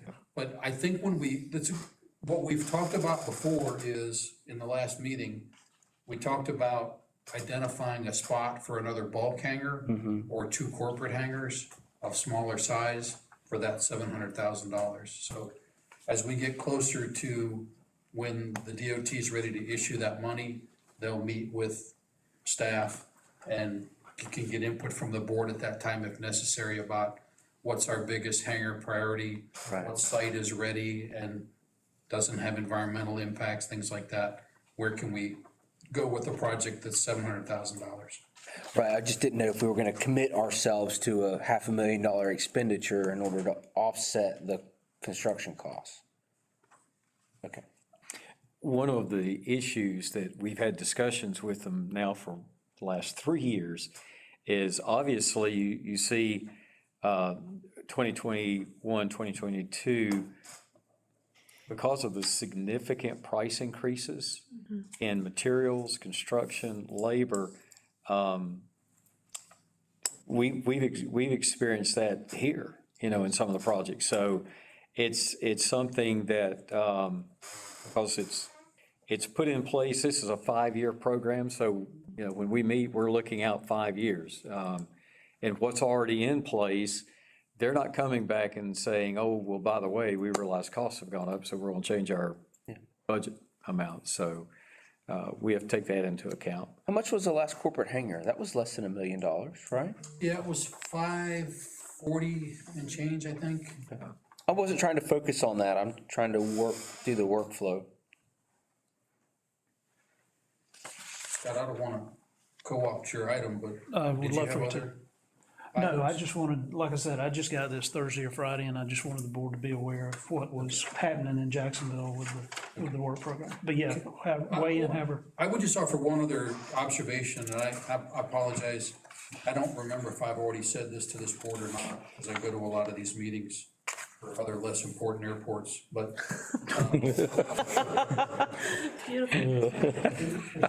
in the most recent federal stimulus package, the one that's called CRSSA, CRSSA, the 1.9, there is an allotment of money, the number escapes me, but this year, 2021, FAA will be funding projects at 100% level.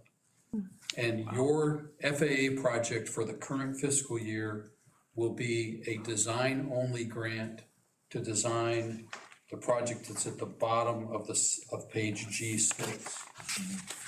So you have some DOT money allocated there that won't be needed. It can be repurposed either to that project or another project. The FAA has been sort of nondescript. They haven't really said how they're gonna do that, but they did that last year, you might recall. You didn't have an FAA project last year, but last year they did the same thing through the previous stimulus, where, like in your case, a federal project for you is usually 90% FAA, 10% FDOT. And again, we have to secure this FDOT funding as much as 5 years in advance, so when you get to the actual year and the federal government comes in and says they're gonna pay 100%, you have that 10% share that's available.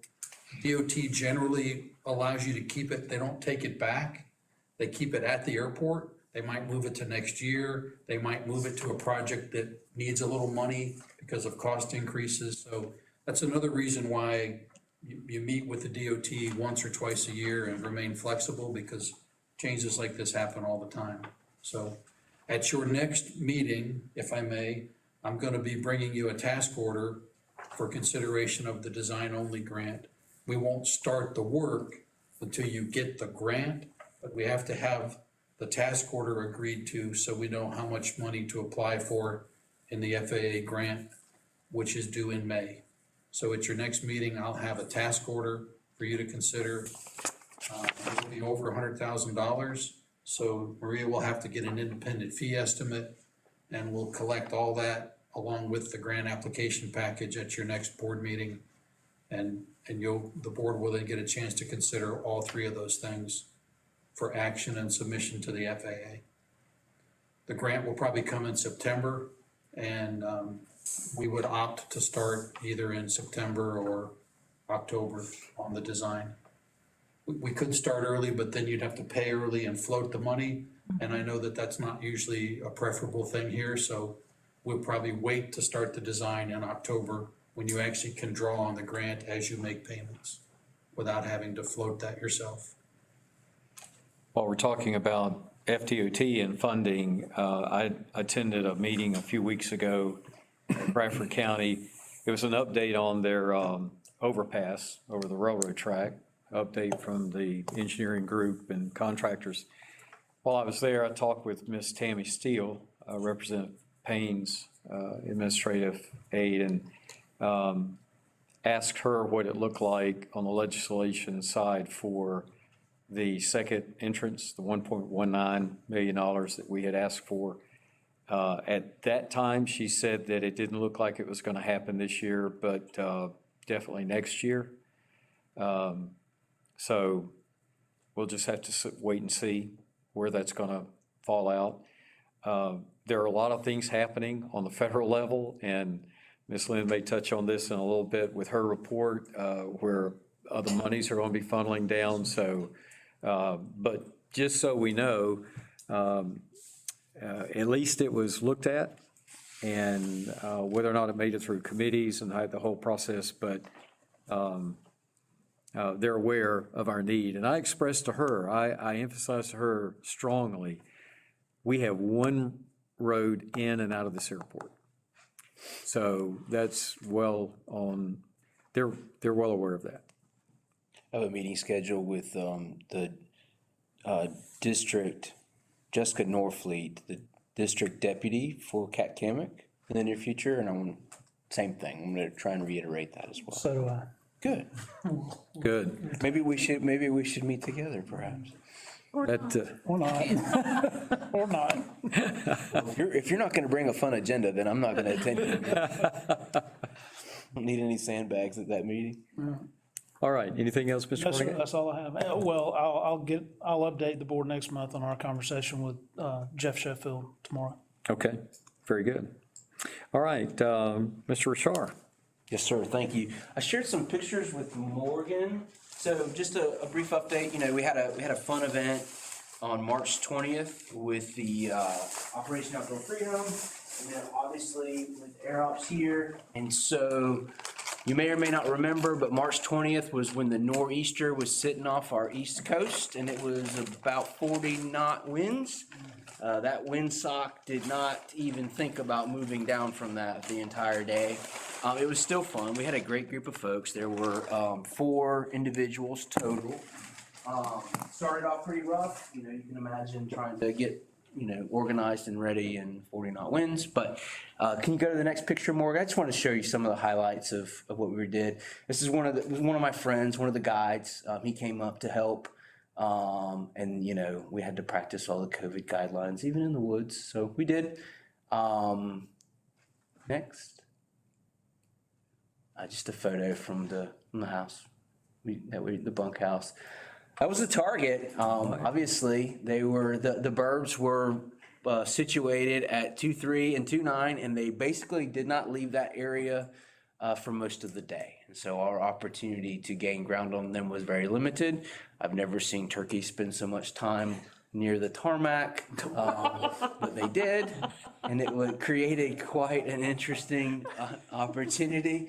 But it was fun. I mean, one of the guides is an amateur photographer, and he brought his big camera out, and we took a bunch of photos. So anyways, next photo, please. How about the hen with no head? Are they all like that out there? No, most of them have heads. I took some other photos because it's really cool to be out here in the morning and at night. This place is different then. And so with the wind, with that strange weather pattern that we're experiencing, the lights were really cool. Next.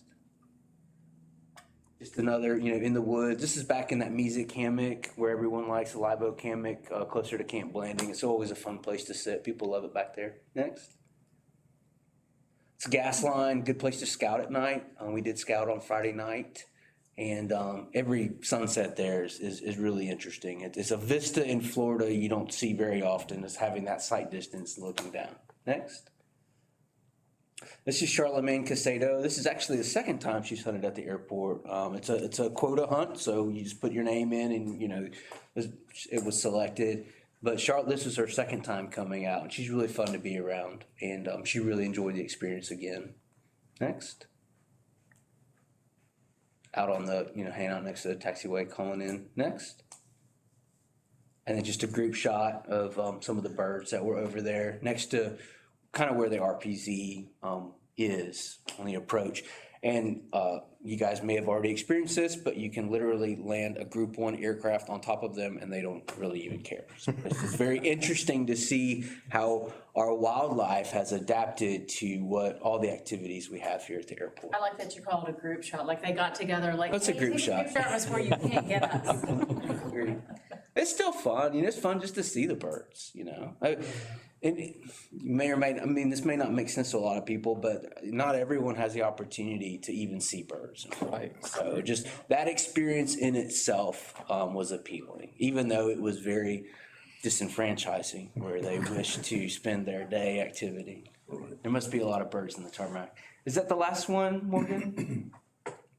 So it's a group shot of Charlemagne and Brian Holt, who has been a guide out here for 4 years now. So they had a good afternoon together. So those are some photos. And then normally I monument the hunt with a group photo, but we were unable to do that in order to follow the guidelines by Operation Outdoor Freedom. So we just used that photo of the Big Tom, and then everyone signed it, and I'd be happy. Oh, I'm sorry. So one of the guides offered to make these calls. And so he used a laser engraver, and then we used this for like a raffle for a fundraiser. Very nice. I started to say, are those available for purchase? Yeah, well, for part of the raffle, I can send you the information if you want to participate. Definitely. The raffle closes April 11th. Definitely. Yeah, they're really nice. But not available for regular purchase. They could be if you're so inclined. Of course, we can make anything work. We just wanted to. So this is for the airport. Yeah. So, and that's something that I've tried to do in the past, and I don't always make it happen, but this time we made it happen. Everyone signed it. That's all I have to share regarding the hunt experience. As always, thank you everyone for the opportunity. Thank you to Mike for taking the time and the resources to kind of help get everything ready. Everything was mowed. The grounds were prepared. There were no deficiencies. It's always nice to just be able to walk in and have everything mowed. It was splendid. I look forward to the September deer hunt, and I just hope that we don't have to worry about COVID guidelines and we can have our normal operational standards and have the big community affair that really is the fellowship is the most important part of the whole thing. So unless you have any questions, that's all I have to share tonight. Very good. Thank you, Mr. Sharp. Ms. Hitt had prepared for the ATPT some information about that, and we shared that with City Council last night. Oh, good. They were very pleased to hear that as well. So, all right, Mr. Fryer. I did reach out to Triple R Ministries regarding the old beacon, and they are very excited. They are interested, and they are going to be here this Sunday. If everything goes well, I'll be meeting them out here. They're bringing their own equipment to load it. Ms. Hitt and I have talked about the fact we need to draft a letter. Have we done that yet, or you've just been busy? Yeah. Jim Taylor was gonna pull together just the. Okay. This is saying bill of sale, but it's not, it's just their donation form. I just want to make sure they know that we're not telling them that it is a certified aid to navigation. They'll have to do all the research to get it recertified and whatnot. We just want to make sure we don't have any liability with that. This is an in-kind donation? Yes, and they are a 501c3. I think you've gotten their paperwork on that, haven't you? So we were able to get that donated rather than having it just scrapped. So, and that's all. All right, thank you. Captain McDowell is absent tonight, but I believe Ms. Hitt's going to include his information when she does her her report, and in fact, she's up next.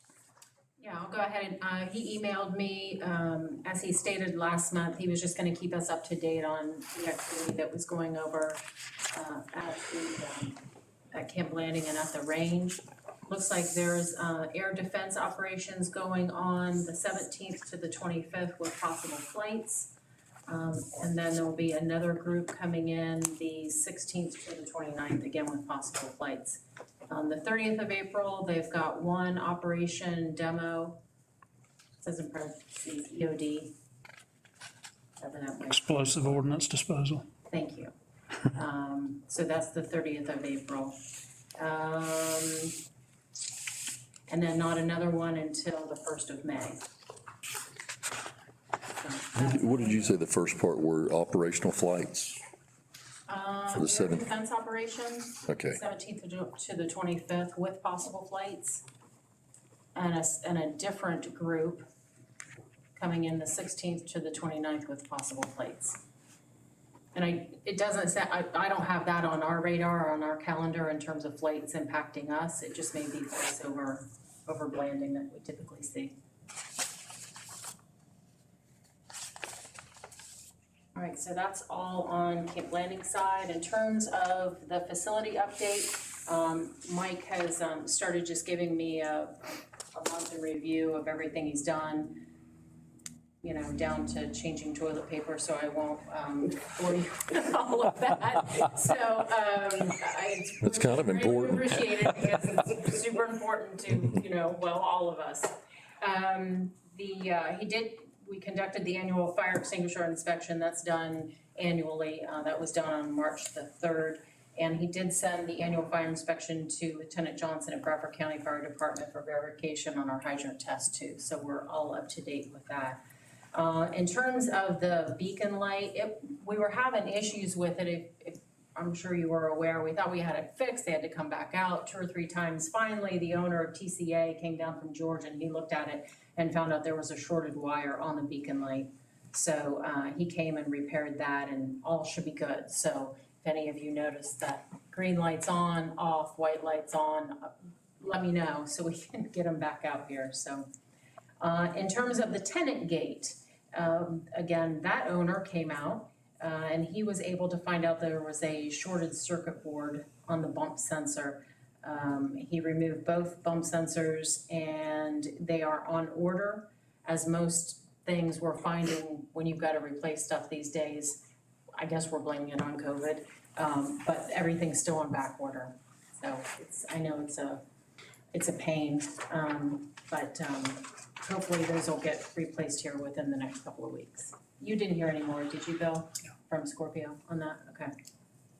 And then another annual update that we've got was on the fuel farm. So Abacon came out on March 4th and completed their annual filter change on the avgas system. So we're all compliant with that. In terms of other things, does anybody have any questions in terms of facility or updates that I didn't cover? No? Okay. Some of you might be aware, we last Wednesday, we got a last minute call late in the afternoon that the governor and his family would be flying in. Replace that old crappy 1975 King Air they flew in last time in? They did. Good. Yeah, he flew in from, I think his last point was Titusville. He was down there having lunch and he flew in on the new corporate aircraft, a Citation. Sovereign, yes. That came in, and then his wife came in about a half hour before him on a NetJets. She came in with the 2 children and the nanny and all of her support staff from Tallahassee. So they were in town for business for?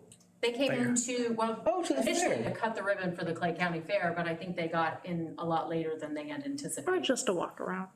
Or just a walk around, that's right. But what was really great is that it was Doggone Thursday, and so Hot Dog Mooney was here, and she was over on the side Lonnie got a video of the governor coming out of his jet, and all you hear is Joni in the background, "Welcome to Keystone Heights." And he was super hospitable. He was really great, and she offered him a hot dog, and he said, "I'm going to the fair, otherwise I would." And she said, "Well, come back any Thursday," and he said that he would, so we'll see about that. See, I love Joni Miller. Yeah. She's our new welcoming committee, isn't she? So they didn't end up departing here until almost 7:30. But both jets were out on the ramp, and we took care of the pilots. They were here, and I think one ate at Blue Water Bay and the other set ate at Johnny, so it was nice. And we got lots of accolades. I think they went over to Rockland and got a chance to speak with them about their operations over there, and highly impressed. I took the opportunity to thank the governor and the First Lady for all that they do in support of aviation. Gave them one of our Army Airfield books as well. Folded down the Keystone Heights page, and they are in love with the building and our facility that we have here. So very, very proud to be able to showcase that to them. Let's see, upcoming meetings that we've got. We do have finally a DEO grant project meeting. That'll be coming up this Thursday, I think the 8th. That's long overdue, of course, since Ms. Rachel Roden took a position within the county in a different respect. Poor Will Sexton, the county attorney, I think he's got a lot on his plate right now. So this is a long overdue meeting, but all of the stakeholders in regards to the development and the environmental assessment will all be able to kind of get together and be able to have an update and give that all to you in terms of the progress of that project by the May meeting. So let's see, the KLRBA luncheon is coming up. As you know, we're part of that. And if any of you are interested in going, that'll be on the 13th at noon, and it's going to be held at the new RV resort at their new, I don't know what he's calling it, I guess, club. Community club yeah, house. I don't know. Yeah. And so if you're interested in attending, please let me know. The airport will pay for lunch. Did you say it was this Thursday? This Thursday is the DEO project, Right. and the luncheon is on the 13th. Next Tuesday. Next Tuesday. Yes. And That is election day. association. Yeah, I have it on that's on my calendar. And the speaker for that day will be John Ward with Clay County Emergency Management. Okay. Okay, so just RSVP back to me if you're interested in going. So do this in a sequential order here. We've got a big event, and I'm sure some of you have, I think I touched on a little bit with the firm. As you know, this November, it's Veterans Weekend, November 12th through the 14th. It'll be the 3rd annual Crawling for the Fallen event. We anticipate that this event will just continue to grow. Last year, they had almost 1,000 Jeeps and over 2,000 people, and it's an exciting weekend. The firm hosts this event. Of course, Crawling for the Fallen, they bring their own volunteers, and they do an awesome job in just keeping that contained and organized and respectful of the community. But it's really an opportunity, I think, within our community to welcome this group. Well, now we've got even a larger event that'll be coming up, and that's December the 4th and 5th. And that'll be the Nitro Rallycross event, which is larger and more monumental than I think any of us can probably wrap our head around. It could bring in anywhere from 10 to 20,000 people. Wow. There is a lot of logistics that needs to go into play with this, obviously. As I've stated in the past, we've never worried about how the firm handles their events over there. But our biggest concern, as we've done with the Crawling for the Fallen event, is the safety and security of our tenants, of our community, and of any traffic that's being held on Airport Road. As you just stated again, and we're just gonna keep on saying it as loud as we can till we get some attention, that we only have one entrance and one exit. It's time now that we have to get an emergency plan in place. It's well overdue. I've scheduled a logistics meeting, a planning meeting for the 21st of this month. And it'll be held here at the airport in our conference room. We've got John Ward with Clay County Emergency Management. We've got Bradford County Emergency Management. Brad Witt, I think, is the new person in that place. We've got Clay County and Bradford County Sheriff's Department involved. Lynn will be attending. Who else am I? Who from the Nitro Rally? I mean, they have an event coordinator, I presume? Or you just want to start internally? Yeah, well, Joel Lamb he kind of shares roles. It's with, the business? It's Airstream Ventures. Airstream Ventures, but he also, I think, partners heavily and probably plays a significant role with the Clay County Board of Tourism with Kimberly Morgan. They've contracted with they have a contract with their services, so there's this whole partnership right there. Okay, so they will be in attendance of that meeting as well as Lorena from the firm. So this is just our initial sit down to be able to just look at the whole layout. I'll be coming back to the board with a presentation with Joel and what he's gonna present to the board in terms of additional parking space, whether that's part of the infield. It could be some of this area out here, and then how we wanna do a land lease, or do we wanna do parking fees, and we keep all of the revenue for that. Hopefully he'll come to us with 2 or 3 options, and I've asked for him to attend in May. Aside from the potential parking fee, does the airport, and aside from the localized stimulus to the economy, will the airport receive some kind of fee in kind as well?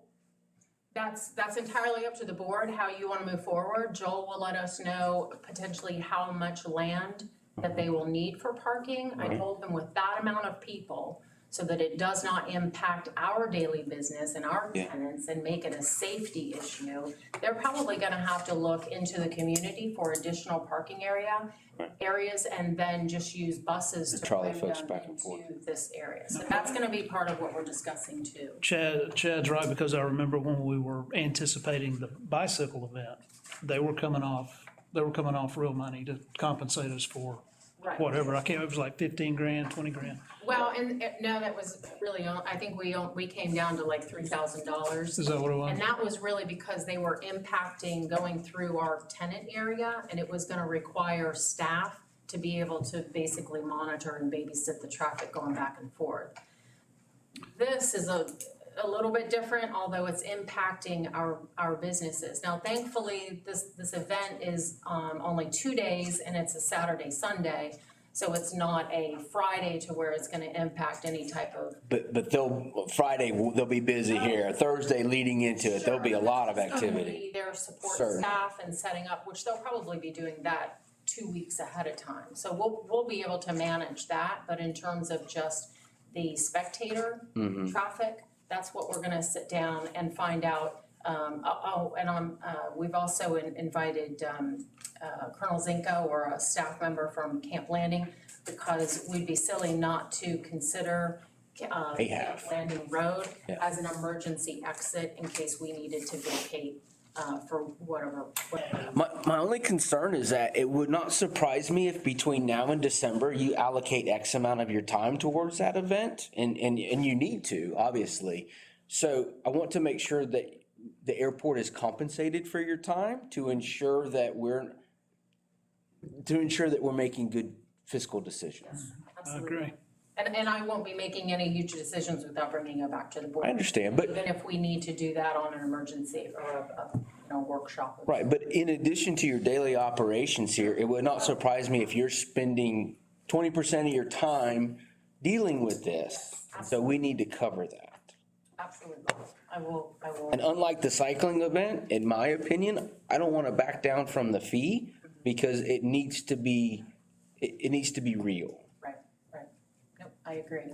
And this is something that we, putting the time and effort into making it a successful event this year and a safe event, is that this is a 5-year contract. Right. That they will be signing, so.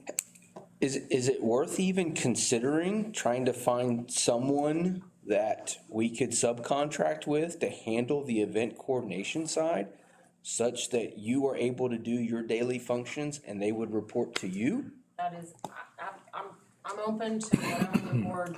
Well, let's do this. We haven't even met yet. Sure, I'm just let's thinking have- about the yeah. amount of effort that could quickly spool up. Without a doubt. Let's have this first meeting. Certainly. The initial internal group, if you will, because it's going to grow. Obviously, it's going to have to because of all of the entities involved, in both counties. So let's go there first and then learn more about that, and then we'll bring information back to the board. Even if we have to do an emergency meeting or whatever, you know. Sure, I'm just trying to think about how, and in some cases, it's just easier to go through a third party and say, well, we have elected our airport manager does not have time to be an event coordinator for this event. We're more than happy to facilitate it, but in this instance, we have recommended that event coordinator who does this for a living be engaged.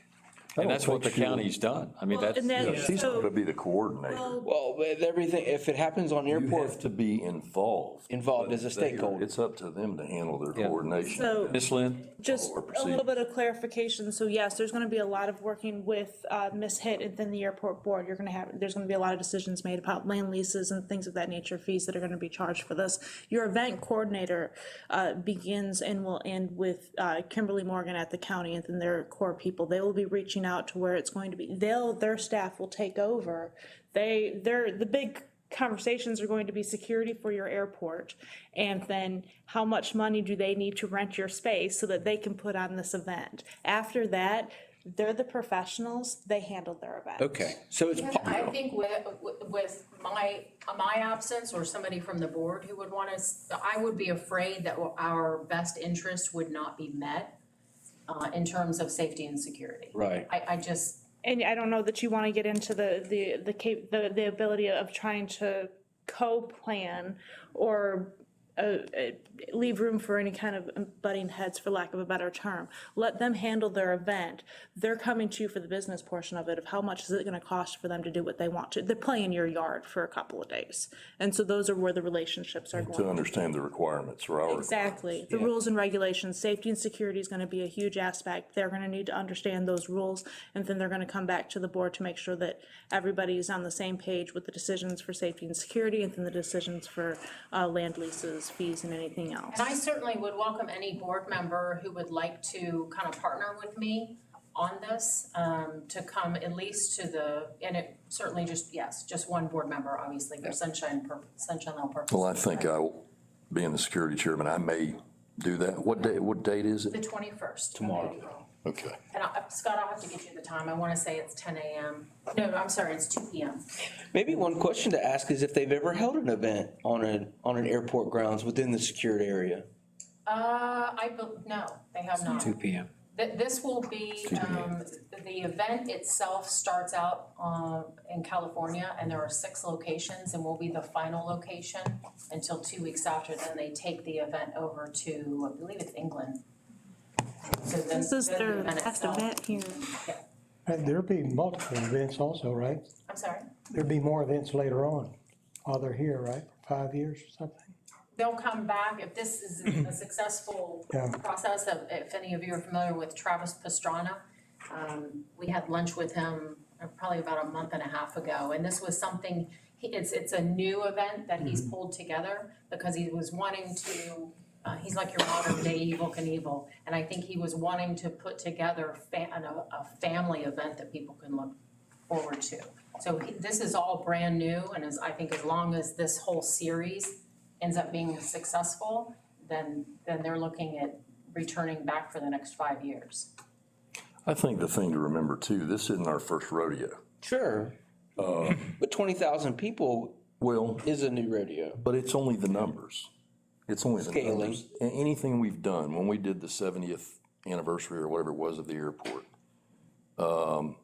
we've had other events here. Of course, the balloon thing didn't go too well, but we started attacking that.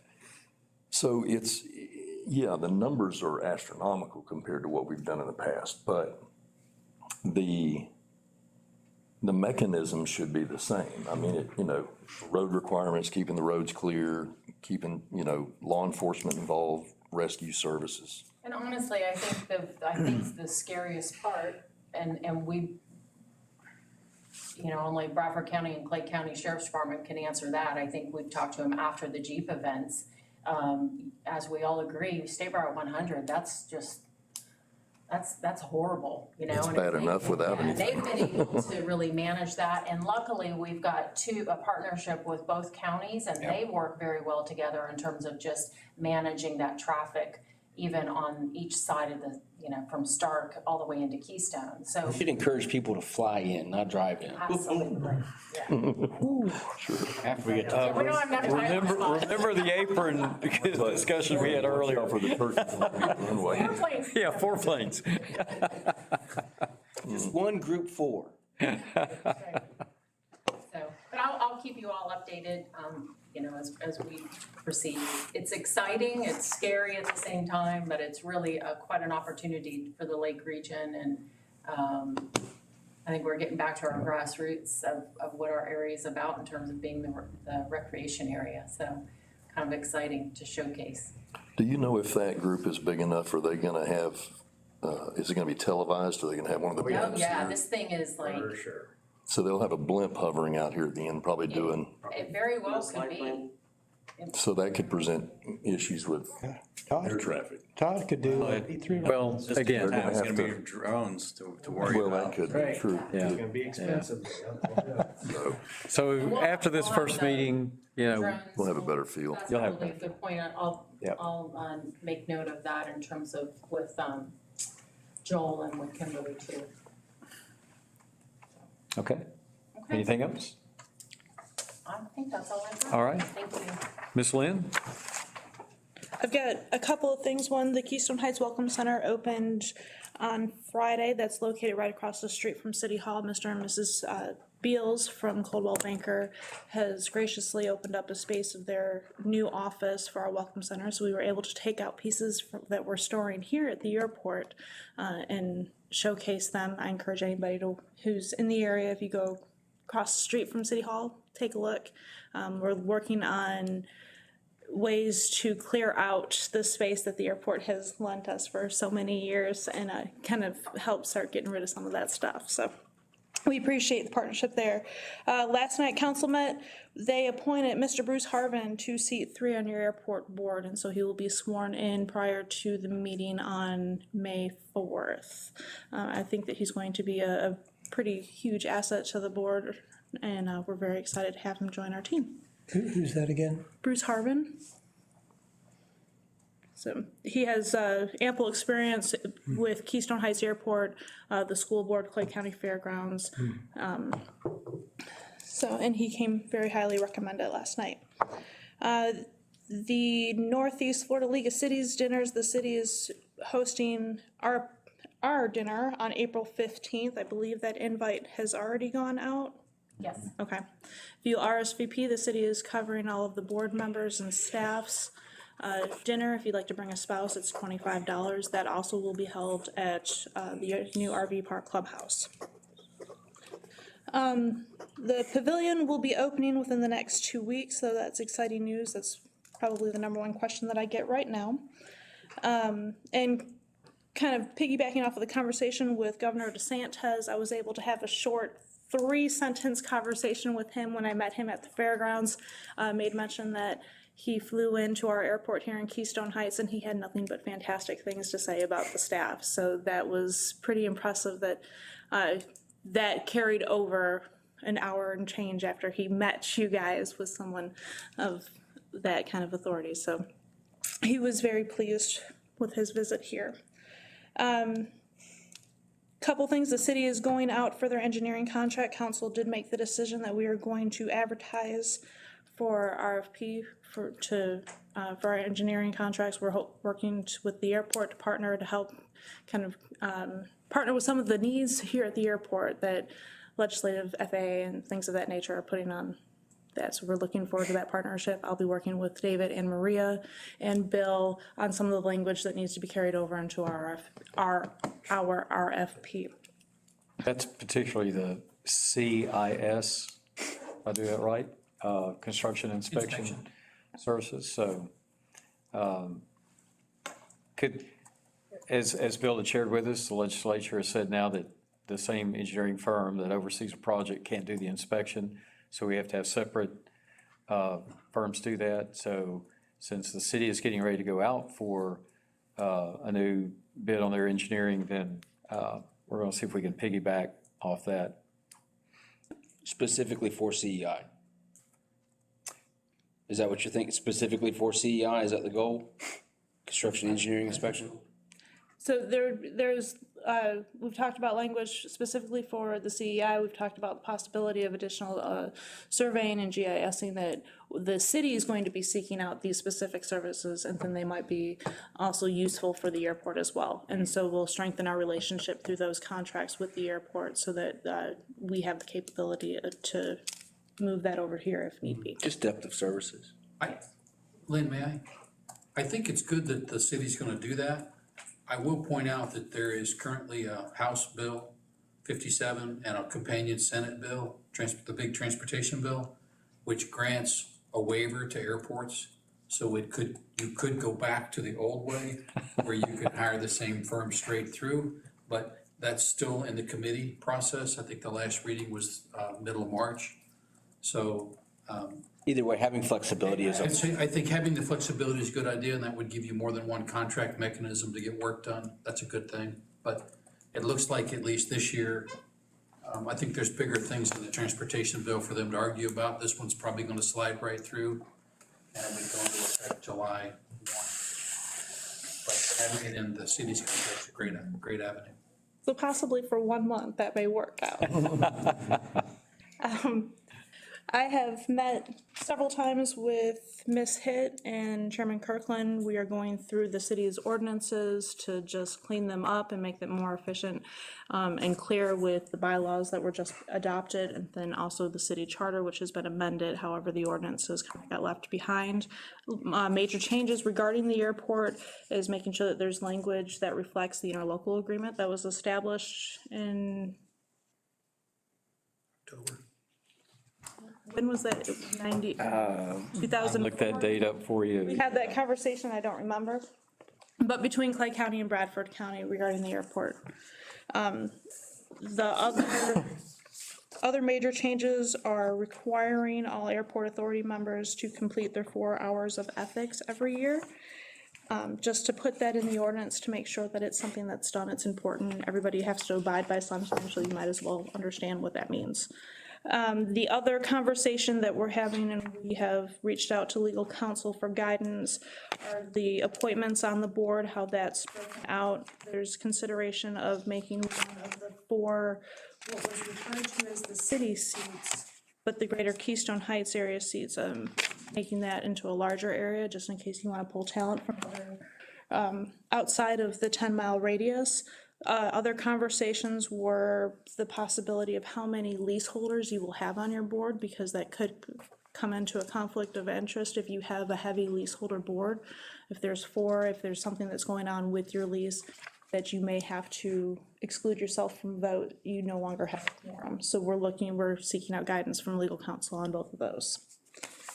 And those are the major changes, except for changing air park to airport on the ordinance.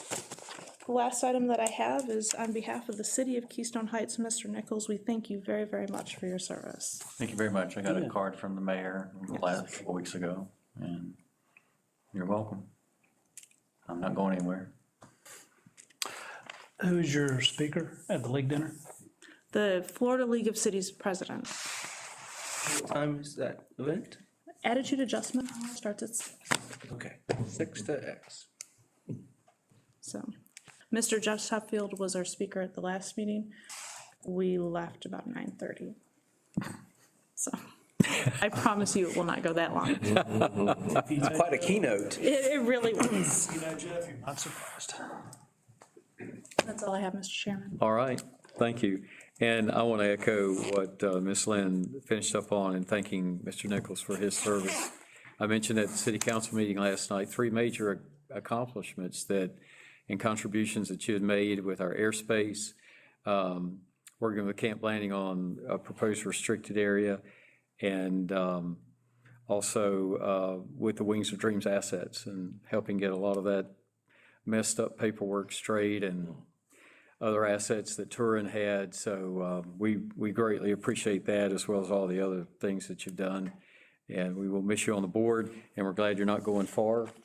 One of the things that, in our new bylaws that we talked about was emphasizing using committees.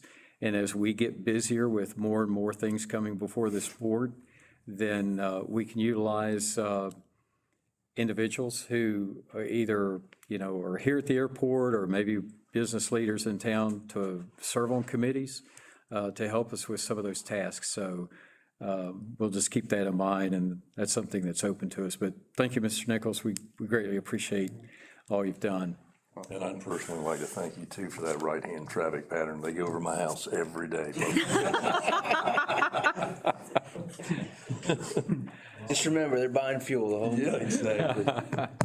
All right, we've completed our agenda. We'll consider ourselves adjourned at 8:20. Thank you very much for being here.